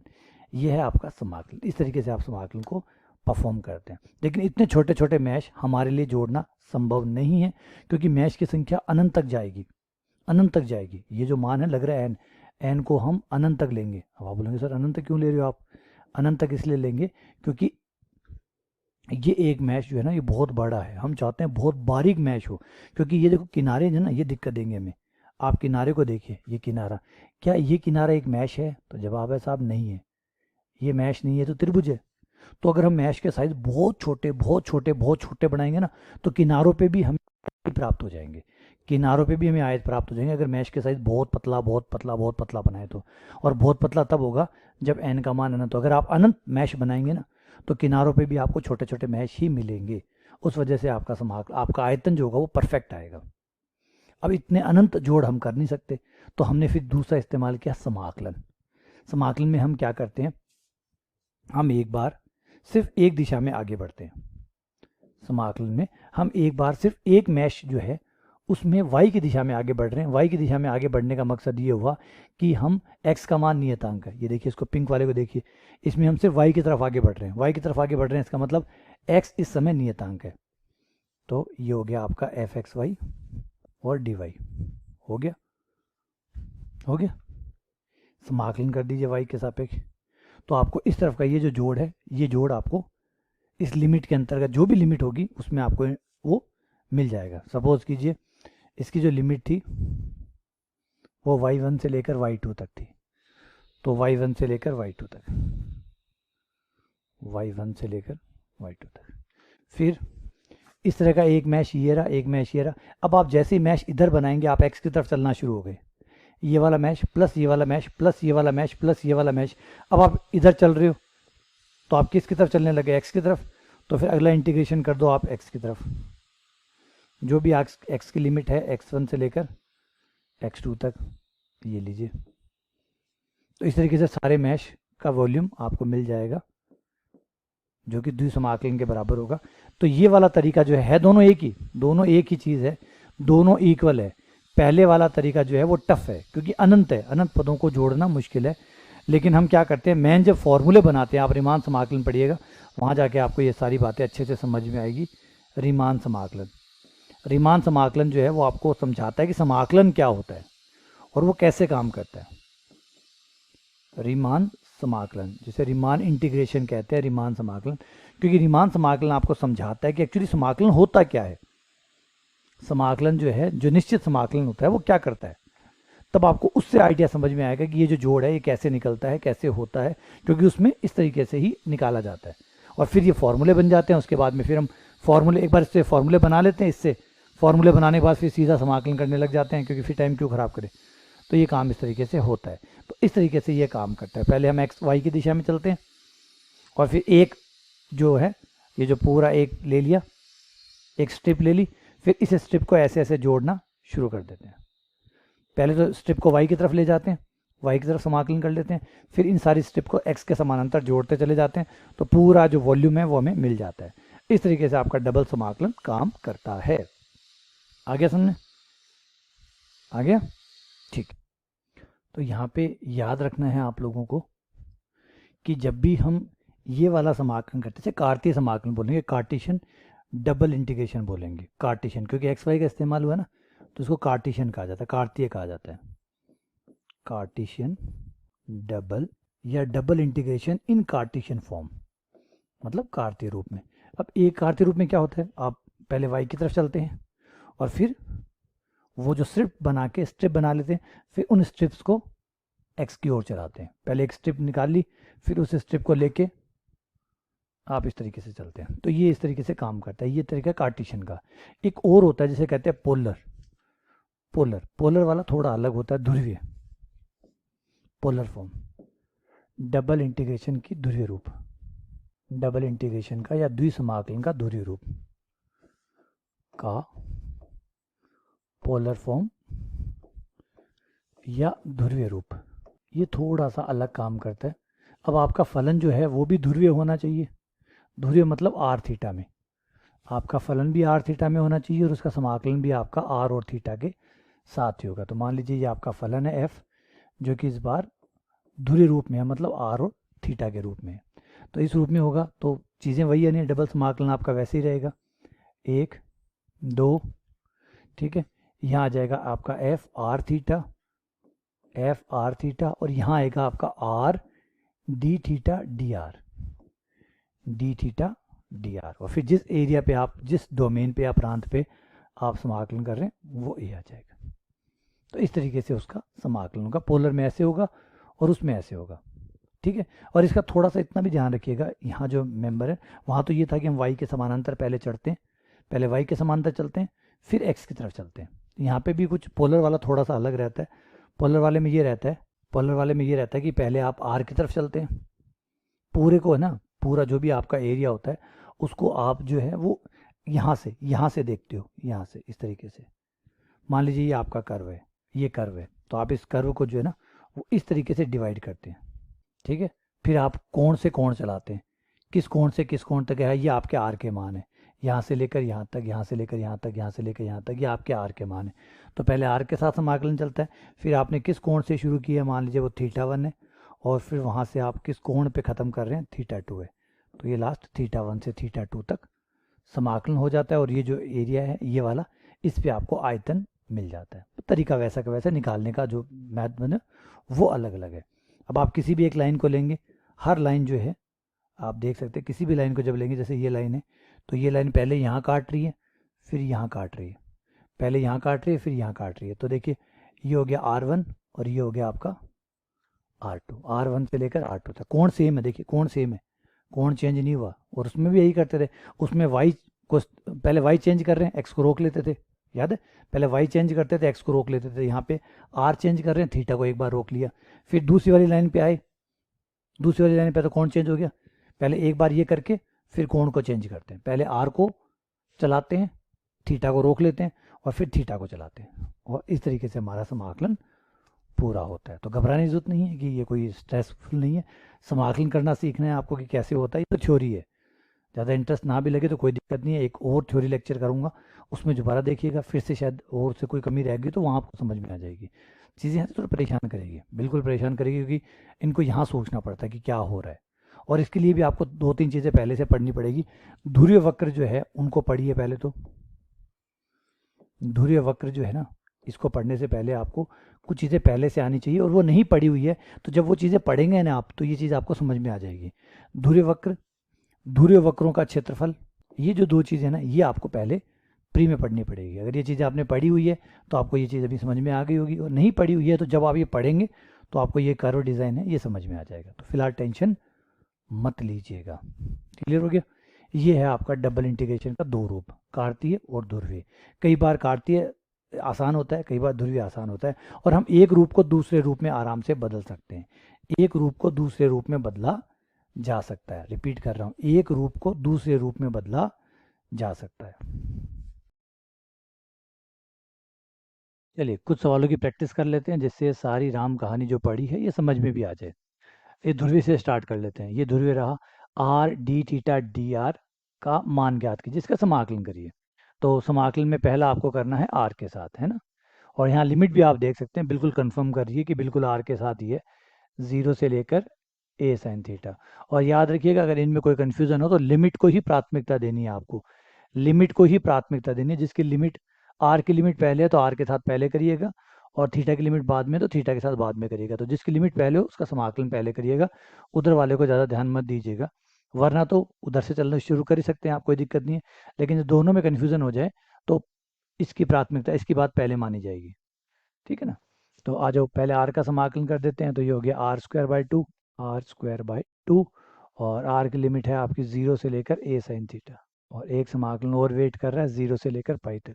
आर का मान ए साइन थीटा का स्क्वायर, 0 रखने पर 0 का स्क्वायर, और डी थीटा और थीटा का आपका समाकलन 0 टू पाई। ए स्क्वायर बटा 2 नियतांक है, बाहर आ जाएगा। साइन स्क्वायर थीटा का समाकलन होता नहीं है, तो साइन स्क्वायर थीटा का समाकलन करने के लिए इसको लिखा 1 माइनस कॉस 2 थीटा बटा 2 लिख के समाकलन करना होगा। 1/2 बाहर आ जाएगा, जिससे ये हमारा ए स्क्वायर बटा 4 हो गया। ए स्क्वायर बटा 4, एक का समाकलन थीटा माइनस कॉस 2 थीटा का साइन 2 थीटा बटा 2, साइन 2 थीटा बटा 2, 0 से लेकर पाई तक, बराबर ए स्क्वायर बटा 4 पाई माइनस साइन 2 पाई का मान 0, 0 रखने पर 0 माइनस 0, ये आ गया पाई ए स्क्वायर बटा 4, पाई ए स्क्वायर बटा 4, ये आपका आंसर आ गया, पाई ए स्क्वायर बटा 4। ठीक है, तो इस तरीके से आपको एक एक करके दो बार समाकलन कर देना है। ज़्यादा कोई नयापन इसमें है नहीं, कुछ ऐसा नहीं है कि कोई अलग ही चल रही है कहानी। तो ये है ई की पावर वाई बटा X D X D Y, और आपको 0 से लेकर x तक और 0 से लेकर 1 तक करना है। तो ये x के रूप में है, यानी y की लिमिट है, तो y बराबर 0 से y बराबर एक्स स्क्वायर तक, और फिर ये आपकी x की लिमिट होगी, x बराबर 0 से लेकर x बराबर 1 तक। पहला समाकलन आपको y के साथ करना है, क्योंकि y की लिमिट ही है, पहला y के साथ करेंगे और दूसरा x के साथ करेंगे। तो याद रखिएगा, पहला मैं y के साथ कर रहा हूँ, तो e की पावर y का e की पावर y हो जाएगा, क्योंकि e में तो समाकलन e आता है, तो e की पावर y का समाकलन e की पावर y आ गया। लेकिन y का गुणांक 1/x है, तो 1/x का भाग लग गया। थोड़ा बेटा समाकलन का ध्यान दो, थोड़ा समाकलन का ध्यान दो। e की पावर ax का समाकलन क्या होता है? e की पावर ax का समाकलन क्या होता है? तो e की पावर ax का समाकलन होता है e की पावर ax बट्टा a, है ना, जो a गुणा में होता है उसके साथ। आप समाकलन कर रहे हैं y के साथ, तो e की पावर y, e की पावर y बटा एक्स का e की पावर y बटा एक्स हो गया, y के साथ गुणांक आ रहा है 1/x, 1/x का भाग लग गया। तो ये भूल मत जाना, ये बातें कभी भूल मत जाना बेटा, वरना गड़बड़ हो जाएगी सारी कहानी। फिलहाल आप समाकलन y के साथ कर रहे थे, तो x से आपका कोई नाता नहीं था, x की टेंशन ना लीजिएगा, x एज ए नियतांक था।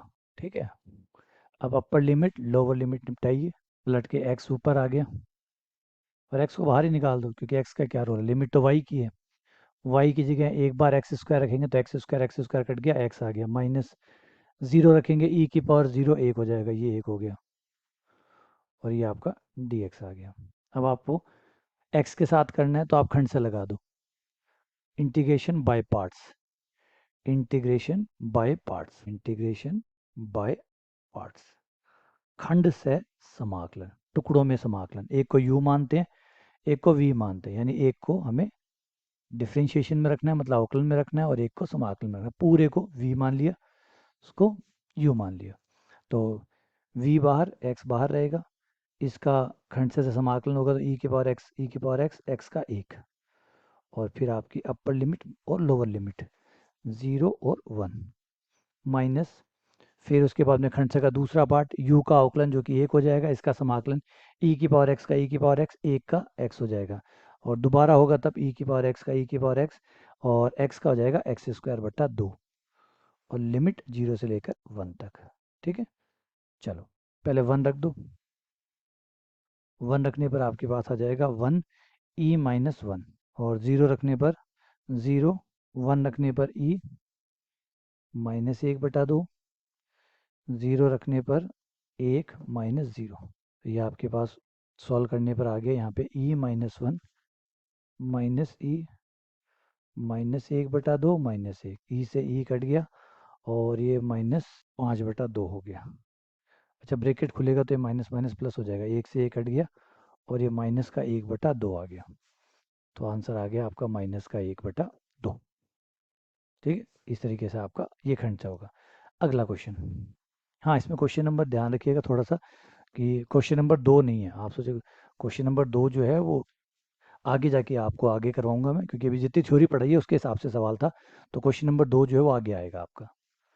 ठीक है, तो ऐसे टेंशन ना लीजिएगा, क्वेश्चन नंबर 2 तो नहीं है, क्वेश्चन नंबर 2 आएगा, इंतजार कर रहा है अपनी थ्योरी का, अपनी बारी का इंतजार कर रहा है। तो अगले क्वेश्चन पे आते हैं, इसका क्रम बदलना है, क्रम बदलना है यानी वाई आपको पहले लाना है और एक्स को आपको पीछे ले जाना है, इनका क्रम चेंज करना है। तो देखो, लिमिट जो है उसको चेंज करते हैं, लिमिट चेंज करने में वैसे कोई दिक्कत नहीं आती, डी एक्स डी वाई को डी वाई डी एक्स कर दो, लेकिन ये जो क्षेत्र कवर करता है ना, आपको क्षेत्र यही रखना पड़ता है, जो क्षेत्र ये लिमिट में दिख रहा है ना, ये क्षेत्र वही रखना पड़ता है, आप क्षेत्र नहीं बदल सकते। तो सबसे पहले आपको देखना पड़ता है क्षेत्र है कौन सा, फिर उस क्षेत्र को जब आप क्रम में बदलें तो क्षेत्र वही रहना चाहिए। तो ये पहला y के साथ था, तो ये लिमिट y की होगी, तो y बराबर x से लेकर y बराबर अनंत तक, y बराबर x से लेकर y बराबर अनंत तक। तो पहले इसको बनाइए, ये चित्र में कैसे बनेगा और कहाँ बनेगा, तो यहाँ पे सारा खेल डायग्राम का रहेगा। y बराबर x जो है वो लाइन है, ये लाइन है y बराबर x, 45 डिग्री की लाइन जो मूल बिंदु से जाती है।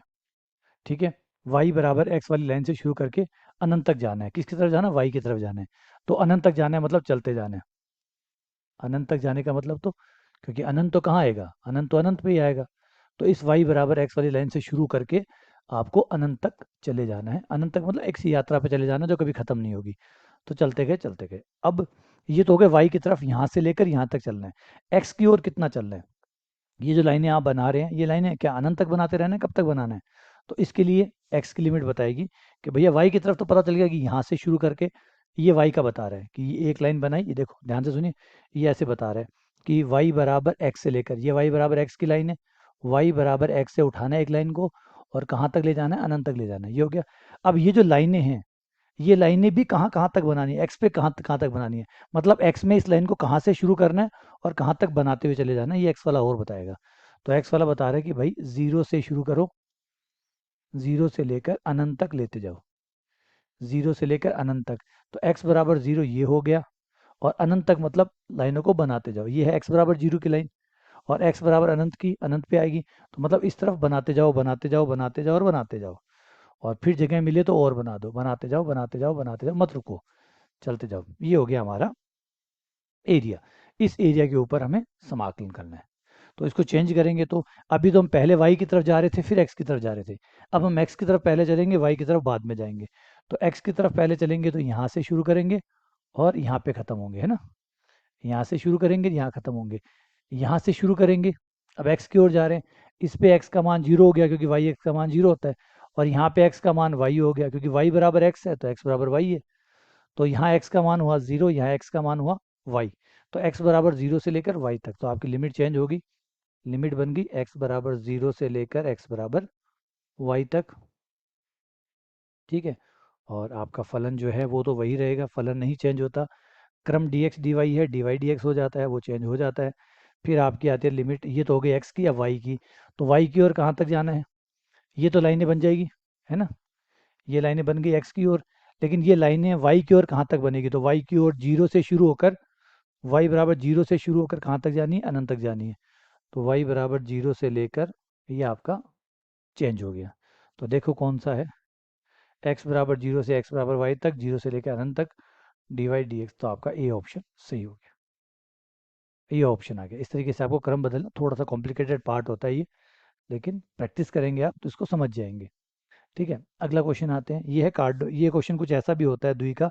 ये कह रहा है कि भैया इस कार्डोइड का आप r बराबर ए वन प्लस कॉस थीटा के आरंभिक रेखा से ऊपर, जो इसकी प्रारंभिक रेखा है उससे ऊपर शुरू करिए, और समाकलन, देखो समाकलन जो है वो आर साइन थीटा करना है, समाकलन तो आर साइन थीटा करना है। और ये बता रहा है कि ये जो कार्डोइड है, इस कार्डोइड में आरंभिक रेखा, जो प्रारंभिक इनिशियल लाइन होती है, उसके ऊपर ऊपर समाकलन करना है। मैं समझाता हूँ कि बंदा कहना क्या चाहता है, ये कहना क्या चाहता है। देखो ये होता है आपका कार्डोइड, हो गया। अब ये कह रहा है कि ये जो कार्डोइड है, इसका ये जो प्रारंभिक रेखा है, ये रही प्रारंभिक रेखा, इनिशियल लाइन, प्रारंभिक रेखा, इनिशियल लाइन। इस लाइन के ऊपर ऊपर वाले भाग पर आप, ये जो ऊपर वाला पार्ट है, इस पार्ट के ऊपर आप समाकलन करिए, इस एरिया पे आप इंटीग्रेशन करिए। किसका करिए, आर साइन थीटा का करिए, ये क्वेश्चन है। तो कह रहा है आर साइन थीटा का करो, तो जजमान कौन है हमारे, आर साइन थीटा हमारे जजमान है, इनका करना है, ठीक है। एरिया पे करना है, तो are D theta D are, याद रखिए। डी ए जो है, वो डी ए जो है भाई, डी ए, एरिया पे जो भी आप इंटीग्रेशन करते हैं, डी ए जिसको बोलते हैं, या कई किताब वाले डी एस लिखते हैं, तो डी ए या डी एस होता है पृष्ठीय समाकलन, यानी सरफेस इंटीग्रल, जो कि बराबर होता है एक्स वाई की फॉर्म में तो होता है डी एक्स डी वाई, और पोलर फॉर्म ध्रुवीय रूप में होता है are D theta D are. भूल मत जाना, वरना मामला गड़बड़ा जाएगा। अब आ जाओ, आर का मान, पहले आर देख लेते हैं, आर कहाँ से शुरू है। कोई भी लाइन को पकड़ो और देखो वो लाइन कहाँ से शुरू है, वो लाइन यहाँ से शुरू हुई है, यहाँ आर का मान है 0, यहाँ से शुरू होकर लाइन खत्म होती है कार्डोइड के ऊपर, और कार्डोइड है आर बराबर ए, कार्डोइड है आर बराबर ए वन प्लस कॉस थीटा। तो आर बराबर, कोई भी लाइन शुरू हो रही है आर बराबर 0 से लेकर आर बराबर ए वन प्लस कॉस थीटा तक, ठीक है ना, यहाँ से शुरू होती है, यहाँ पे खत्म होती है।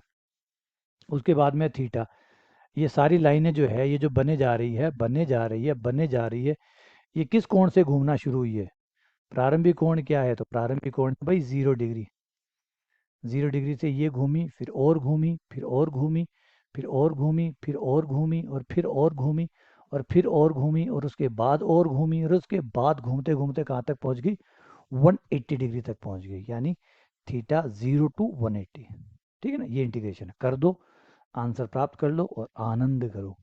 पहले आर के साथ कर देते हैं, तो साइन थीटा को थोड़ी देर वेट करवाओ कि भाई तुम तो आराम करो, जब तक तुम्हारी बारी आती है, जब तक तुम्हारी बारी आती है, तुम साइन थीटा वेट करो। साइन थीटा वेट करेगा, आर का हो जाएगा आर स्क्वायर, जिसका हो जाएगा आर क्यूब बटा 3, R cube by 3, R into R, R square by 3, और आर का मान 0 से लेकर आर बराबर ए वन प्लस कॉस थीटा 1/3 बाहर ले लो।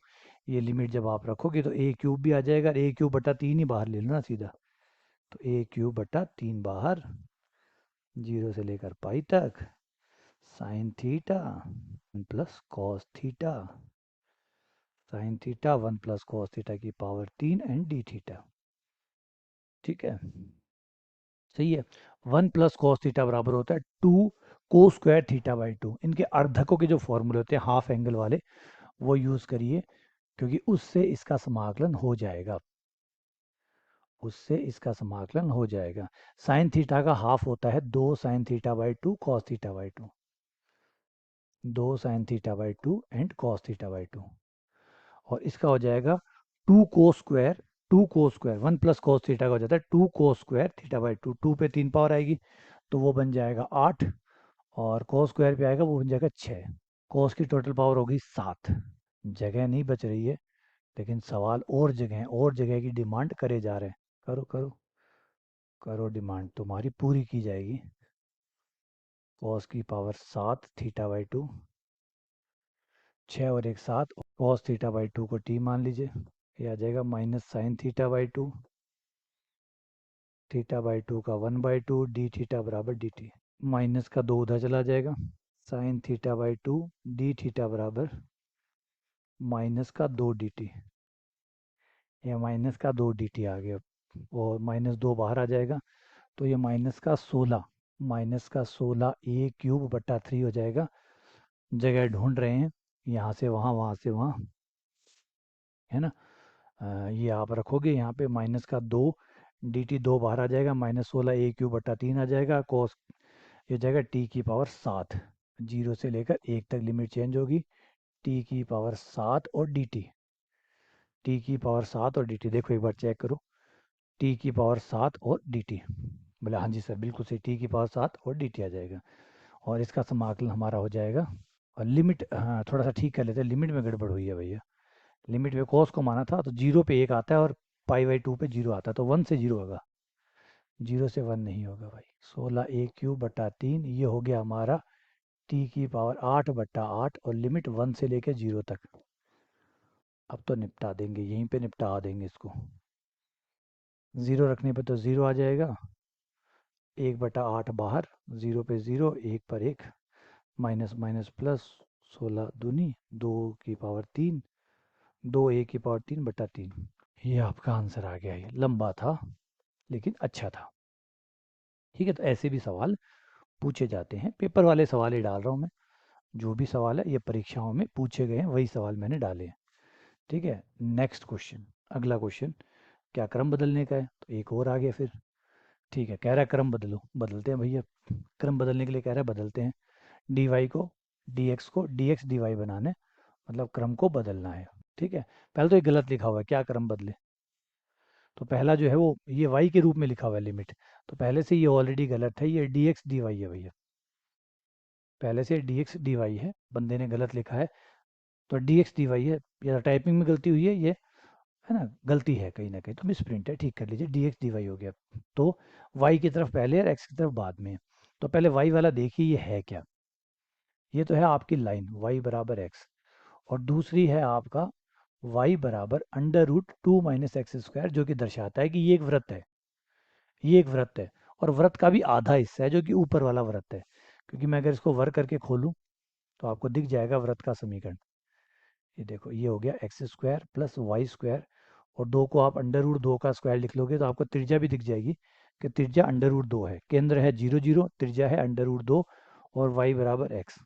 तो ये जो चित्र बनेगा, इसका जो भी फिलहाल तक की जो स्थिति साफ हुई है, उसका अगर हम चित्र बनाएं तो चित्र कुछ ऐसा बनेगा, ये आपका होगा। ठीक है, और ये आपका y बराबर x जो है ना, ये केवल अर्धवर्त लिया। अर्ध क्यों लिया, क्योंकि पूरा वर्त नहीं था, समीकरण सिर्फ इतना सही है, इतना सही है, इसका मतलब आधा वर्त है।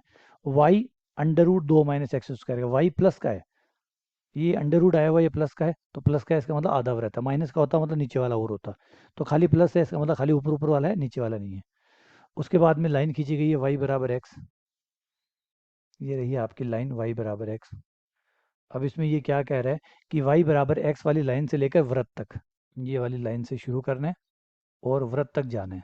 ठीक है, अब कहाँ से कहाँ तक जाना है, x में कहाँ से कहाँ तक जाना है, 0 से लेकर 1 तक, 0 से लेकर 1 तक, यानी ये आपका यहाँ से जहाँ से शुरू हुआ है, ये है आपका x बराबर 0 से लेकर इस बिंदु तक आपका हो जाता है x बराबर 1।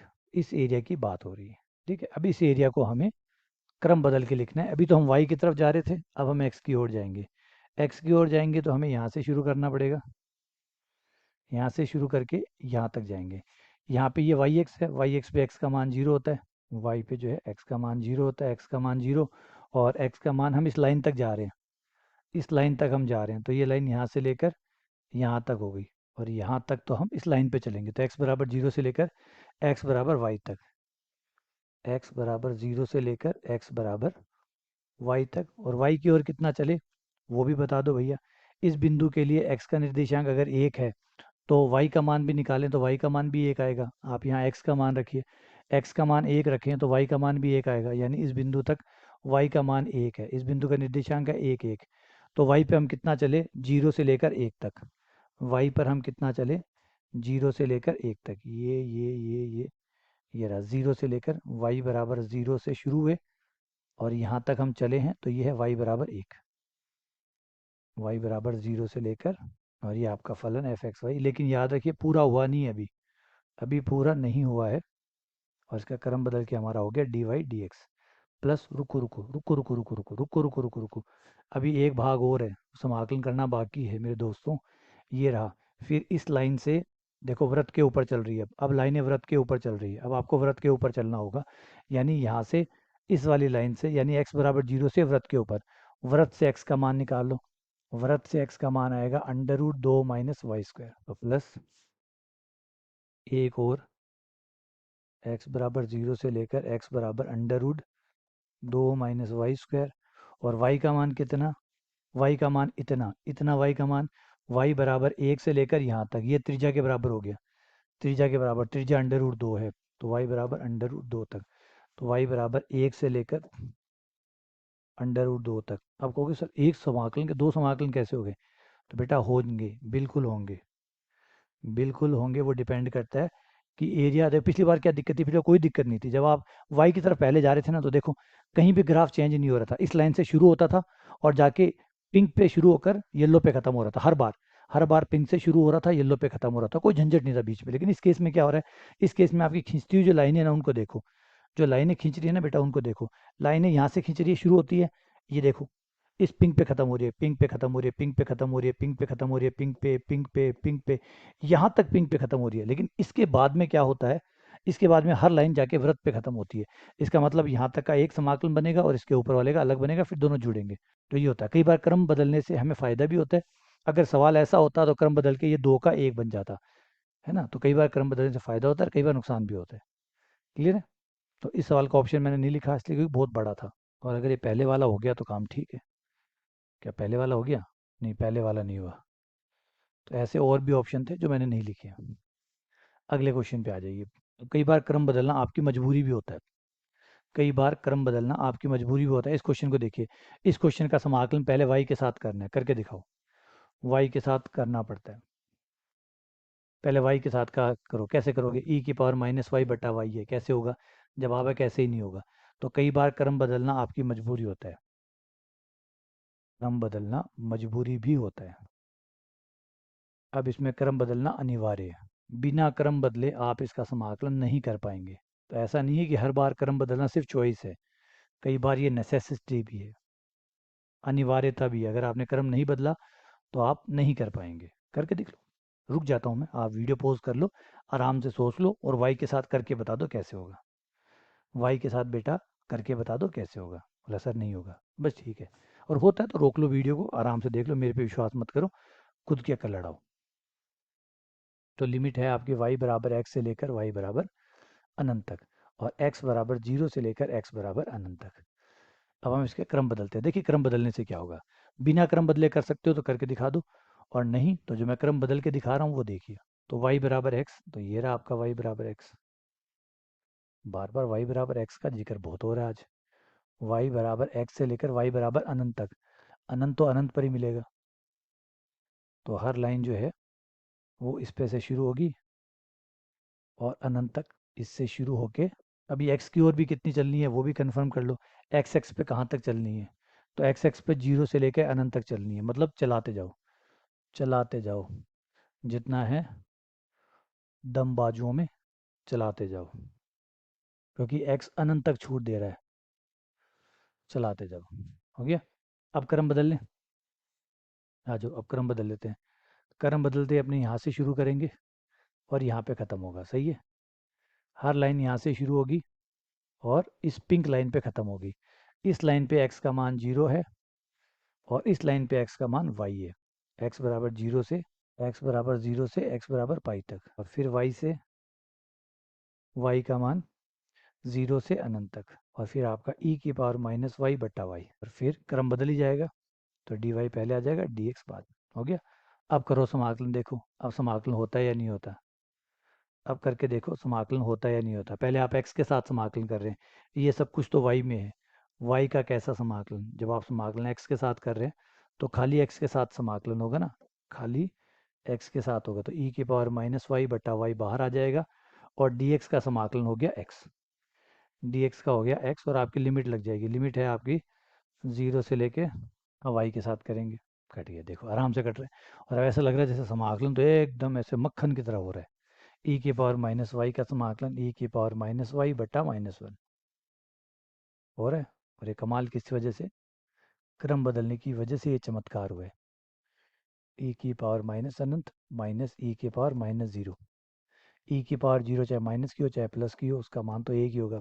तो जो समाकलन पहले नहीं हो रहा था वो समाकलन क्रम बदलते ही निपट गया, जो समाकलन पहले नहीं हो रहा था वो क्रम बदलते ही हो गया। तो क्रम की ये महानता है कि वो समाकलन को पॉसिबल कर देता है, जो नहीं होने वाला है वो हो जाता है। अब इस सवाल को एक और देखिए, ये सवाल एक और एग्जाम्पल है कि कई बार समाकलन जो है वो कार्तीय में होता ही नहीं है, आपको ध्रुवीय में जाना पड़ता है। आप उसे कार्तीय में नहीं कर सकते, आपको ध्रुवीय में जाना पड़ता है। आइए समझाता हूँ कि कैसे दिक्कत आती है, क्या दिक्कत आती है। इसका समाकलन जब आप करेंगे, डी ए का मतलब फिलहाल डी एक्स डी वाई ले लेते हैं, तो आप इसका समाकलन देखिए, क्या इसका समाकलन हो पाएगा y के साथ, नहीं होगा, क्योंकि e की पावर माइनस एक्स स्क्वायर को बाहर छोड़ देंगे आप, e की पावर माइनस एक्स स्क्वायर को बाहर छोड़ देंगे। लेकिन e की पावर माइनस वाई स्क्वायर का करेंगे, e की पावर माइनस वाई स्क्वायर का कैसे होगा, e की पावर माइनस वाई स्क्वायर का कैसे होगा, जवाब है नहीं होगा।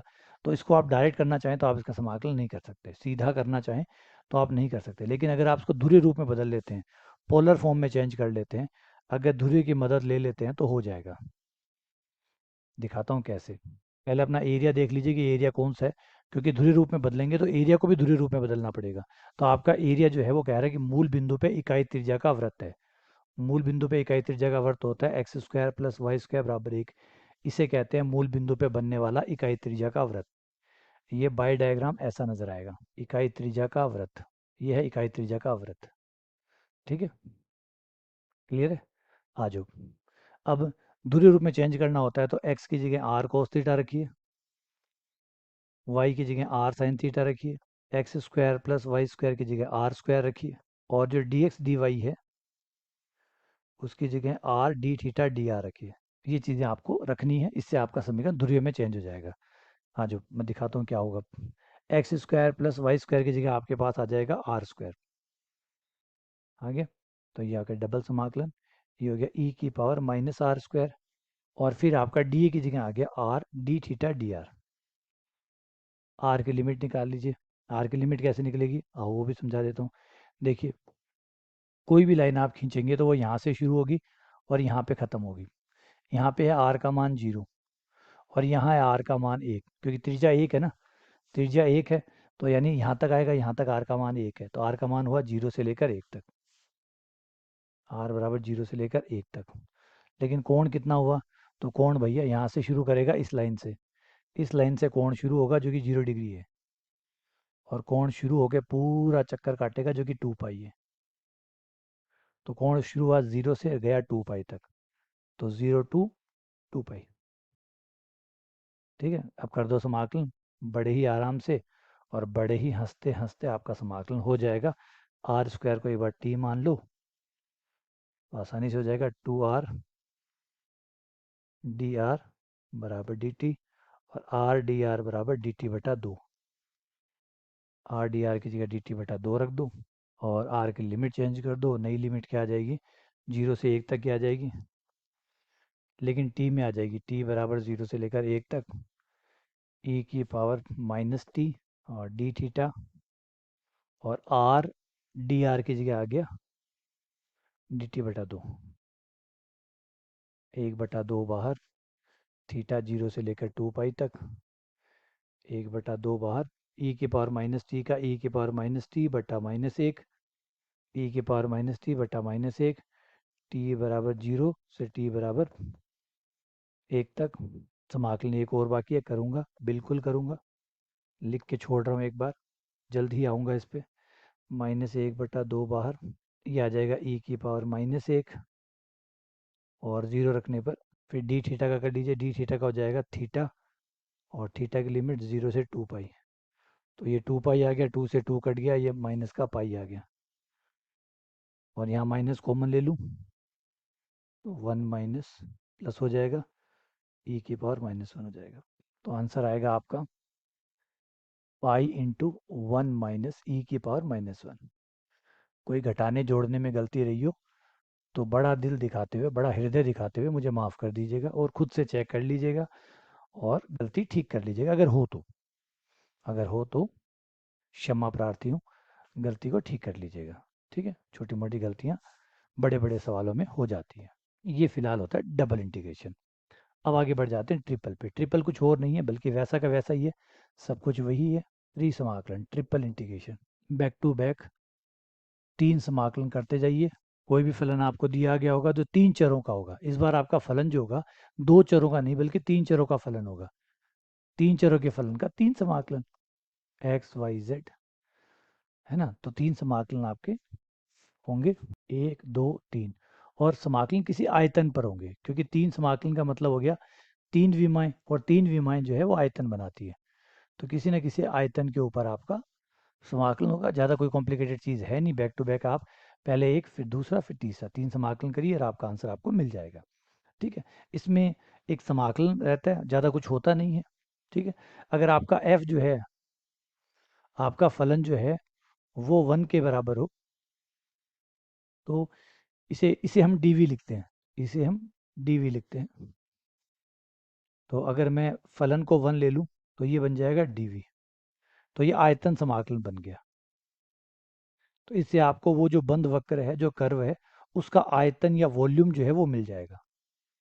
अगर आपका फलन आप इकाई ले लें, फलन आप 1 ले लें, और जिस भी पृष्ठ के ऊपर समाकलन करें, जो भी पृष्ठ आपका v है उस पृष्ठ के ऊपर जो समाकलन कर रहे हैं, और dv का समाकलन करें, dv यानी dx dy dz करेंगे, तो ये 3 समाकलन करने के बाद उस पृष्ठ का आपको आयतन मिल जाएगा। उसका आयतन जो भी है, जो आयतन है वो मिल जाएगा। और अगर फलन 1 नहीं है तो फिर उस फलन का उस आयतन के ऊपर समाकलन मिल जाएगा। दोनों में फ़र्क समझिए।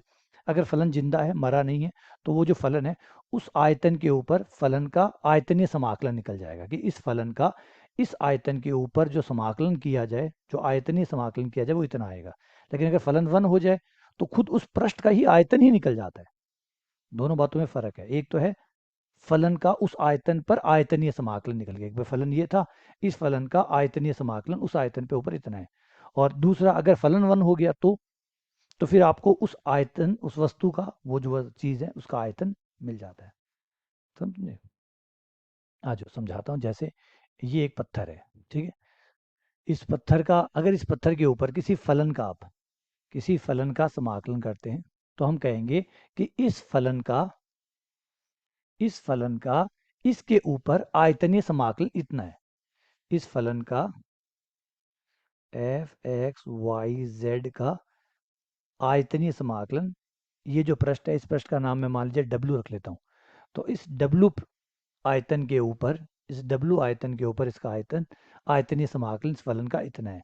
लेकिन अगर बाई चांस फलन 1 हो जाए, अगर फलन आपका 1 हो जाए, ये 1 हो, तो उस केस में आपको इसका आयतन मिलता है। तो बराबर में आ गया वॉल्यूम। तो आपको इस पत्थर का आयतन मिल जाएगा। अगर फलन 1 हुआ तो आयतनीय समाकलन करने से आयतन मिलता है। लेकिन याद रखिए, आयतनीय समाकलन करने से आयतन कब मिलता है? जब फलन का मान 1 होता है। जब फलन इकाई होता है, एकांक फलन होता है, उस केस में आपको आयतनीय समाकलन से आयतन प्राप्त होता है, वरना उस फलन का आयतनीय समाकलन प्राप्त होता है, यानी उस फलन का उस आयतन के ऊपर समाकलन कितना है वो प्राप्त होता है।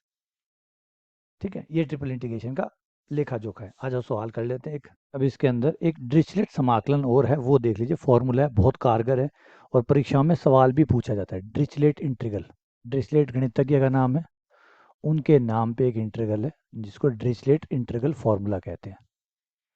डिरिचलेट का इंटीग्रल फॉर्मूला ये कहता है कि अगर आप इस रीजन, एक क्षेत्र है जिस क्षेत्र में कुछ ऐसा है कि x का मान 0 से बड़ा या बराबर है, y का मान भी 0 से बड़ा या बराबर है, z का मान 0 से बड़ा या बराबर है, X plus Y plus Z जो प्लेन है, plane less than equals to 1 है। अगर ये जो रीजन है, इस रीजन के ऊपर अगर आप ये ट्रिपल इंटीग्रेशन करते हो, जिसमें x की पावर l माइनस वन है, y की पावर m माइनस वन है, z की पावर n माइनस वन है और dx dy dz है, अगर ये इंटीग्रेशन आप करते हो तो इस इंटीग्रेशन का मान gamma l gamma m gamma n बटा gamma l plus m plus n होगा। ये आपका आंसर होगा, है ना। ये जो रीजन है एक तरह से ये झोंपड़ी है। अगर इस रीजन को मैं आपको दिखाऊं कि ये कौन सा है, ये जो रीजन बना है, ये जो क्षेत्र बना है, ये कौन सा है, ये आपका एक्स एक्स ले लो, ये वाई एक्स ले लो और एक जेड एक्स ले लो, ठीक है। तो आपका जो पहला अष्टांश होगा, अष्टांश अष्टांश मतलब 8, 8 कमरे बनते हैं। आपको पता है त्रिविमीय के अंदर जब आप होते हो तो ये एक्स एक्स ले लो, ये वाई ले लो, तो ये आपका जेड होता है, ये आपका जेड होता है। तो अब एक्स वाई और जेड से ये आपका ये कमरा बनता है। इस कमरे में क्या होता है, एक्स का मान प्लस होता है, वाई का मान प्लस होता है। देखिए इस कमरे में कमरे 8 बनते हैं, 1 2 3 4, और 4 ही कमरे पीछे बनते हैं। प्लस के जेड से आगे की तरफ 4 कमरे बनते हैं और माइनस जेड से पीछे की तरफ 4 कमरे बनते हैं। इसे पहला अष्टांश कहते हैं, पहला ऑक्टेंट कहते हैं। फर्स्ट ऑक्टेंट के अंदर एक्स प्लस होता है, वाई प्लस होता है और जेड भी प्लस होता है। और फिर ये जो छत है, ये छत ऐसे आती है, ऐसे तिरछी, ऐसे छत आती है ऐसे तिरछी, जो उसको ढक लेती है। तो छत को मैं ऐसे बना नहीं सकता क्योंकि त्रिवी में डायग्राम है, कागज पे बनेगा नहीं। तो ये छत इस तरीके से आती है और इसको ढक लेती है। तो ये जो बंद बना ना, ये देखो ये वाला, यहाँ से ओ ए बी सी डी, ये जो एरिया बना ना आपका ये वाला, इस एरिया के अंदर ये समाकलन आप करोगे तो आंसर इतना आएगा। मतलब जो x की पावर हो उसको l माइनस वन से, y की पावर को m माइनस वन से, z की पावर को n माइनस वन से कंपेयर करो और आप आंसर निकाल सकते हो। इसको डिरिचलेट इंटीग्रल फॉर्मूला कहते हैं। एक इसका एक रूप और है, इसका जनरलाइजेशन और है, इसका general form of Dirichlet integral formula, generalize व्यापक रूप, जनरलाइज्ड डिरिचलेट इंटीग्रल। उस फॉर्मूले को थोड़ा और बड़ा कर दिया ताकि वो और भी स्थितियों में काम कर सके, इसको कहते हैं जनरलाइजेशन। जनरलाइजेशन हिंदी नाम होता है व्यापीकरण। व्यापीकरण, व्यापक बना दिया उसको, और व्यापक बना दिया। जितना तो वो काम कर ही रहा था, अब हमने उसको इस तरीके से चेंज कर दिया ताकि और ज़्यादा वो काम कर सके। तो बातें लगभग सब वैसी है। एक्स जीरो से बड़ा हो, वाई जीरो से बड़ा हो, जेड जीरो से बड़ा हो, और आपका X plus Y plus Z जो है वो यू वन से बड़ा हो और यू टू से छोटा हो, यू वन से बड़ा हो और यू टू से छोटा हो, और आपको ये इंटीग्रेशन जो है ये करना पड़ जाए, F X plus Y plus Z D X D Y D Z. तो आपको ये करना है कि ट्रिपल इंटीग्रेशन हटा देना है और ट्रिपल इंटीग्रेशन की जगह एक सिंगल इंटीग्रेशन लगा देना है, और X plus Y plus Z की जगह यू रख देना है और डी यू के साथ समाकलन करना है, और लिमिट आपकी रहेगी यू वन से लेकर यू टू तक, यू वन से लेकर यू टू तक। जो भी आंसर आएगा वो आपका आंसर होगा। लेकिन इसको और थोड़ा सा व्यापीकृत कर देते हैं, थोड़ा सा और बड़ा कर देते हैं। इसका और बड़ा रूप जो है, अगर मान लीजिए इसके साथ यहाँ पे एक्स वाई जेड भी गुणा है, एक्स की power L minus one, Y की पावर एम माइनस वन और जेड की पावर एन माइनस वन भी है शामिल, और ये ट्रिपल इंटीग्रेशन जैसा है वैसा है, तो यहाँ पे आंसर में थोड़ा सा और चेंज आ जाएगा और व्यापी रूप जो है ना, ज़्यादा बड़ा रूप आपको मिल जाएगा, गामा एल। ये लगाइएगा, ज़बरदस्त रिजल्ट पाइएगा। L plus M plus L plus M plus N समाकलन u की power L plus M plus N minus one U one से लेकर यू टू तक। अभी एक सवाल करवा के मैं आपको ये समझा दूंगा कि ये कैसे काम करता है। ये फॉर्मूला, इसको कहते हैं जनरलाइज डिरिचलेट इंटीग्रल फार्मूला, बड़ा प्रभावी है।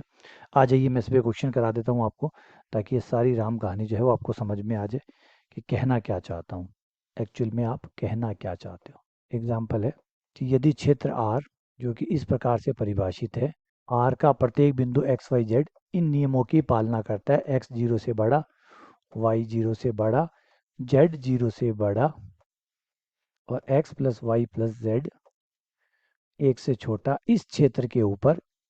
ये डिरिचलेट समाकलन के लिए हमें इस क्षेत्र की जरूरत पड़ती है। ये समाकलन क्षेत्र पर हमसे कह रहा है कि ये समाकलन ज्ञात करो, X square Y Z D X D Y और डी जेड ज्ञात करो। तो ये एग्जैक्ट हमारा डिरिचलेट समाकलन का सवाल हो गया। सबसे पहले तो हमें वो रीजन देखना होता है, क्योंकि वो रीजन अगर नहीं है, वो क्षेत्र अगर नहीं है, तो फिर डिरिचलेट समाकलन लग ही नहीं सकता। तो पहले इसको देखना होता है कि क्या ये वही है। हाँ जी, ये वही है। अब हो गया। अब x की पावर आप l-1 के साथ कंपेयर करोगे, बराबर 2, जिससे l का मान 3 आ गया। y की पावर को m-1 के साथ कंपेयर, जिससे m बराबर 2 हो गया। z की पावर n-1 के साथ कंपेयर, n बराबर 2 हो गया। तो इससे आपको l बराबर 3, m बराबर 2 और n बराबर 2 मिल गया। मिल गया। इसका जो आंसर था, फॉर्मूला, वो मैंने आपको बताया था कि फॉर्मूला होता है gamma l, gamma m, gamma n बट्टा gamma l plus m plus n plus 1। इस हिसाब से आपका हो गया गामा l, l कितना है 3, गामा 3, गामा 2 बट्टे 7 और 1 8, गामा 8, 3 2 5, 5 2 7, 7 प्लस 1 8 हो गया। गामा 3 को फैक्टोरियल 2 लिख सकते हैं, फैक्टोरियल 1, फैक्टोरियल 1, क्योंकि फैक्टोरियल में एक कम हो जाता है। जब गामा को फैक्टोरियल में लिखते हैं तो एक कम हो जाता है। फैक्टोरियल आपको अच्छे से खोलना आता ही है, तो ये हो गया 2 × 1 × 1, और ये 7 हो जाएगा, कितना बहुत सारा हो जाएगा, ये तो 5040 हो जाएगा। ये काट दो, 1000, 1/2520 आ गया। ये आपका आंसर आ गया। ठीक है। एक वो जो दूसरा व्यापीकृत बताया था वो भी देख लो भाई, व्यापीकृत वाला जो है ना उसको भी देख लो, ताकि आपको वो भी समझ में आ जाए। उसको कैसे काम में लेते हैं। क्षेत्र x y z greater than 0 तथा x plus Y plus Z 0 से बड़ा परंतु 1 से छोटा पर इस समाकलन का मान ज्ञात करिए। e की power x plus Y plus Z dx dy dz का समाकलन ज्ञात करो, इसका आंसर ज्ञात करो। ठीक है। थोड़ा सा लिमिट और भी मैं चेंज करना चाहूँ तो यहाँ पे चेंज कर सकता हूँ, करना चाहो तो ये लिमिट पहली वाली आपकी u1 हो जाएगी, दूसरी वाली u2 हो जाएगी। ये आपकी u1 कहलाएगी और ये आपकी u2 लिमिट कहलाएगी, u1 एंड u2 लिमिट। ठीक है। x की कोई पावर यहाँ है नहीं, नहीं है, तो x की पावर 0, y की पावर 0 और z की पावर 0 मानी जाएगी। और 0 पावर मानने की वजह से कंपेयर जब करोगे तो l-1 बराबर 0 आएगा। इससे आपको l का मान 1 मिल जाएगा, m का मान 1 मिल जाएगा और n का मान भी 1 मिल जाएगा, l1 m1 n1। ठीक है। फिर आपका जो समाकलन है वो ये चेंज होके एक सिंगल समाकलन बन जाएगा, u1 से u2 तक, 0 से लेकर 1 तक। और u की पावर होती है l plus m plus n minus 1, तो 1 प्लस 1 प्लस 1 क्योंकि 3 3 माइनस 1 2, तो ये u स्क्वायर हो गया। और आपका जो फलन है, जो भी सवाल है, उस सवाल में आप x plus Y plus Z की जगह u रख दो, तो e की पावर u बन गया और du हो गया।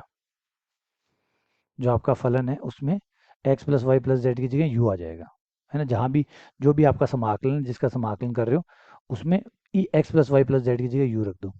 अब इस पे खंड से लगा लो, 2 बार खंड से लगाओगे आंसर आ जाएगा। पहली बार खंड से लगाऊंगा तो यू स्क्वायर बाहर, ई की पावर यू का ई की power you minus you square का अवकलन 2u, 2 बाहर, ई की पावर यू दोबारा खंड से लग जाएगा, यू बाहर, ई की पावर यू का ई की पावर यू माइनस ई की पावर यू। और अब आपकी लिमिट लगा दो 0 से लेकर 1 तक। पहले 1 रख दो, 1 रखने पे ई की पावर यू माइन ए, ये ई हो गया, ई माइनस 2, ई माइनस ई, फिर 0 रख दो, 0 रखने पर ये हो जाएगा 0 माइनस 2, 0 माइनस 1। ब्रैकेट खोल दो, ई से 0 आ गया, ये ई आ गया, वहाँ ब्रैकेट को minus minus plus minus E minus 2, ये आपका आंसर आ गया। कोई गलती हो गई हो तो देख लीजिएगा। ये आपका इस तरीके से काम करता है। एक और विशेष स्पेशल केस है जो कि बहुत काम का फॉर्मूला है, वो भी आप देख लीजिए। स्पेशल फॉर्मूला एक काफ़ी स्पेशल है और ये रिजल्ट बहुत प्रभावी है, और इस पे सवाल कई बार पूछे गए हैं, कई बार। स्पेशल फॉर्मूला है दिग्वर्तज का, किसी दिग्वर्तज पे समाकलन। अगर आपके पास एक दिग्वर्तज है, दिग्वर्तज, इलिप्सॉइड, दिग्वर्तज, जिसका समीकरण कुछ इस तरीके से हो, x बटा ए की पावर p, y बटा बी की पावर q, z बटा सी की power r less than equals to 1, अगर ये है और फिर आप समाकलन करना चाहते हैं, वही एक्स की power L minus one, Y की कोई फलन नहीं है, एक्स की power L minus one, Y की power M minus one, Z की पावर एन माइनस वन, और डी एक्स डी वाई और डी जेड। तो इसका इंटीग्रेशन बराबर होगा ए की पावर एल, बी की पावर एम, सी की पावर एन, गामा एल बटा पी, एल बटा ए सॉरी, एल बटा पी, गामा एम बटा क्यू, गामा एन बटा आर, बट्टे गामा एल बटा पी प्लस एम बटा क्यू प्लस एन बटा R minus plus one sorry बटा पी क्यू आर। फॉर्मूला बड़ा जटिल है भाई, याद रखिएगा। ए की पावर एल, बी की पावर एम, सी की पावर एन, गामा एल बटा पी, एम बटा क्यू, एन बटा R, P Q R, gamma L बटा पी, एम बटा क्यू, एन बटा आर। अधिकतर क्या होता है, इस क्वेश्चन का भी एक स्पेशल फॉर्म चलता है, वो है पी क्यू आर बराबर दो, पी क्यू आर बराबर दो, पी क्यू आर बराबर दो होते हैं, तो दो होते हैं तो ये हो जाएगा एल बटा दो, एम बटा दो, एन बटा दो, और यहाँ हो जाएगा आठ, है ना, यहाँ आठ हो जाएगा। तो ये ए की पावर एल, बी की पावर एम, सी की पावर एन हो जाएगा, और बटे आपका ये यहाँ पे आठ हो जाएगा, ठीक है ना। यहाँ पे मैं कर देता हूँ, इन केस अगर पी क्यू आर दो के बराबर हो तो आपका फॉर्मूला सिर्फ इतना रहेगा, ए की पावर एल, बी की पावर एम, सी की पावर एन बटा आठ अलग, बटे गामा एल बटा दो, एम बटा दो, एन बटा दो, बटे एल बटा दो, एम बटा दो, एन बटा दो प्लस वन, ये बन जाएगा। तो एक ये फॉर्मूला है जो कि काफ़ी काम में लिया जाता है, सीधा मान रखना होता है, आंसर आपका आ जाता है। मैं क्वेश्चन करवा देता हूँ जिससे समझ में आ जाएगा, सीधा फॉर्मूले में मान रखना होता है और आंसर आपके द्वार पे आ जाता है। बस ये तो फॉर्मूला याद करना ही पेचीदा रहता है थोड़ा सा, बाकी सवाल में ज़्यादा कुछ नहीं होता। एक्स बटा ए का स्क्वायर, वाई बटा बी का स्क्वायर, जेड बटा सी का square less than equals to one, और समाकलन है X plus Y plus Z, X Y Z D X D Y D Z का मान ज्ञात की। ठीक है, बस पी का मान दो है, क्यू का मान दो है, आर का मान दो है, और एल एम एन आपको निकालना है, एल एम एन आप निकाल लो। आंसर जो आएगा वो तो ये आएगा, ए की पावर एल, अभी बताया था, ए की पावर एल, बी की पावर एम, सी की पावर एन बट्टा आठ, इंटू गामा एल बटा दो, एम बटा दो, एन बटा दो, बार बार लिखिए ताकि फॉर्मूला याद हो जाए आपको, एल बटा दो प्लस एम बटा दो प्लस एन बटा दो प्लस वन। यहाँ से आप पावर जो है एक्स की पावर एक है, एल माइनस वन की तुलना एक के साथ, एल माइनस वन बराबर एक आ गया तो एल बराबर दो आ गया, वाई वाले में एम आ जाएगा, एम बराबर दो, और फिर एन बराबर दो, तो एल बराबर दो, एम बराबर दो, और एन बराबर दो।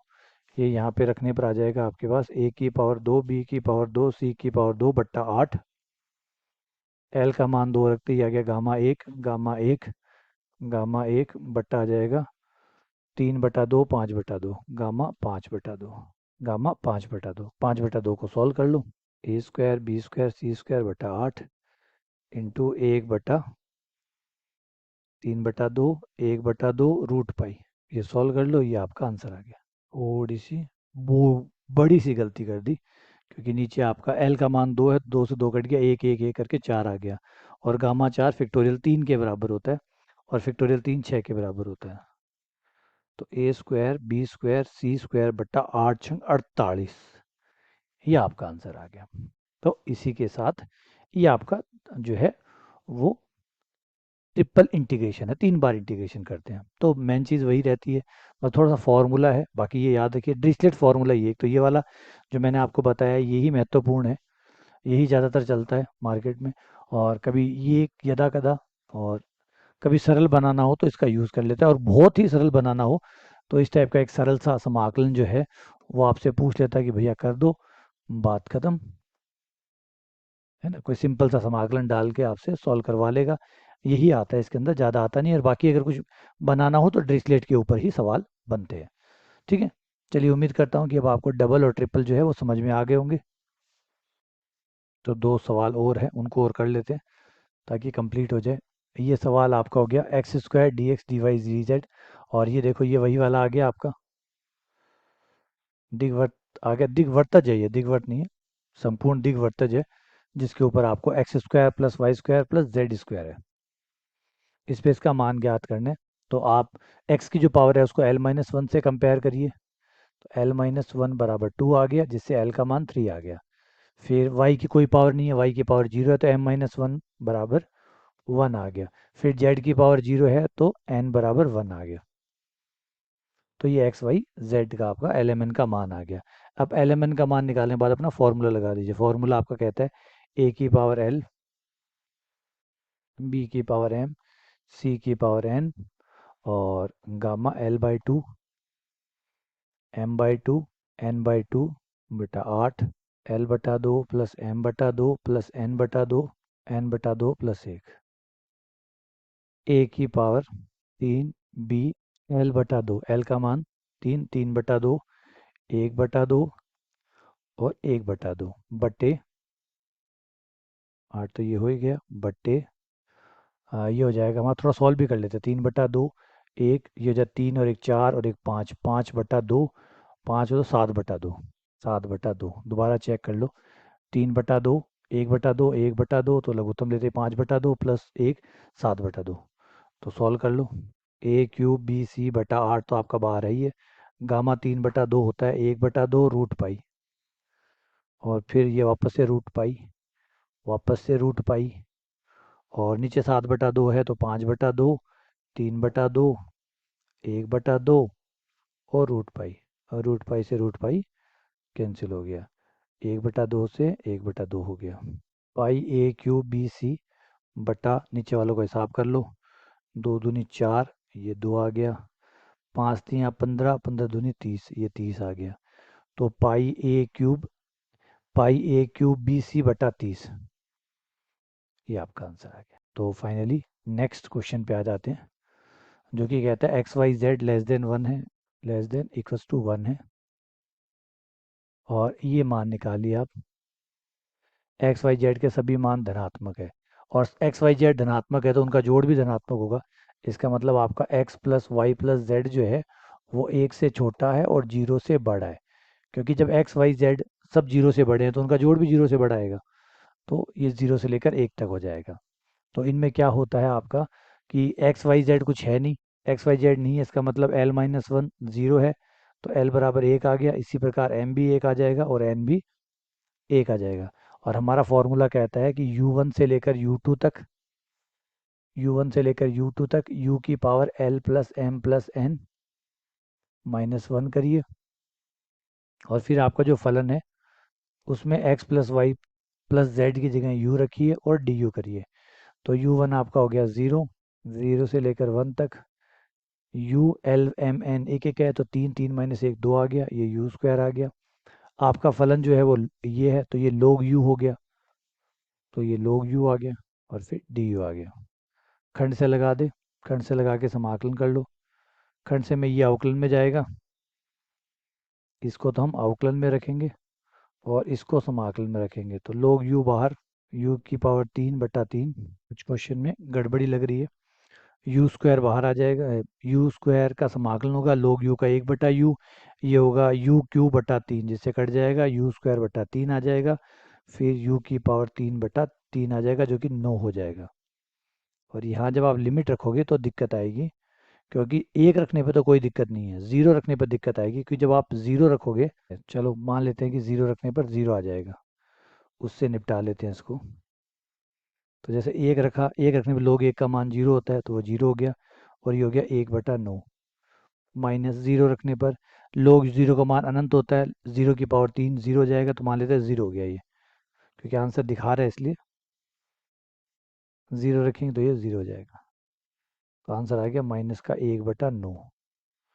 अब यहाँ पे कोई भी आंसर -1/9 नहीं आ रहा है, इसका मतलब है कि मैंने कुछ नंबर खाए हैं। कौन से खाए हैं? क्या मैंने कुछ खाया है इसमें? लगता तो नहीं है।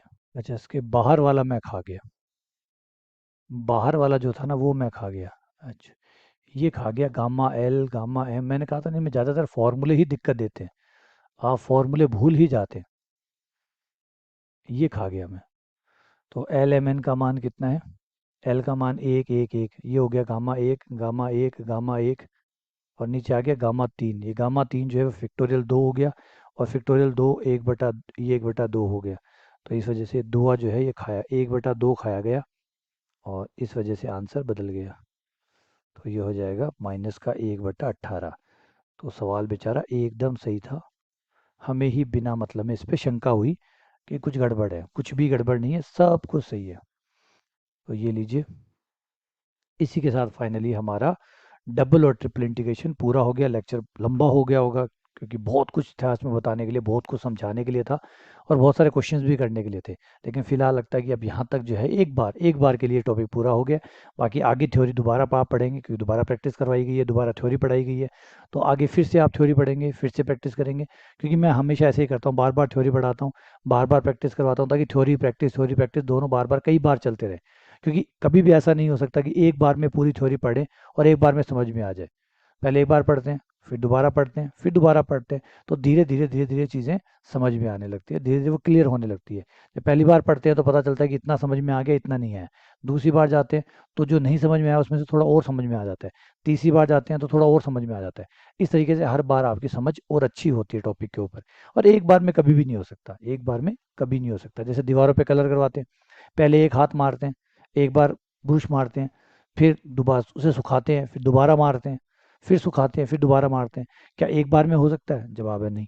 क्यों? क्योंकि एक बार में जब मारते हैं तो 80%, 70%, 80% कवर कर लेता है, लेकिन जो बच जाता है उसको दूसरा हाथ कवर करता है, फिर जो बच जाता है उसको तीसरा हाथ कवर करता है, और तीसरा हाथ होते होते तक एकदम फिनिशिंग आ जाती है, एकदम पॉलिश, चमकने लगती है दीवारें।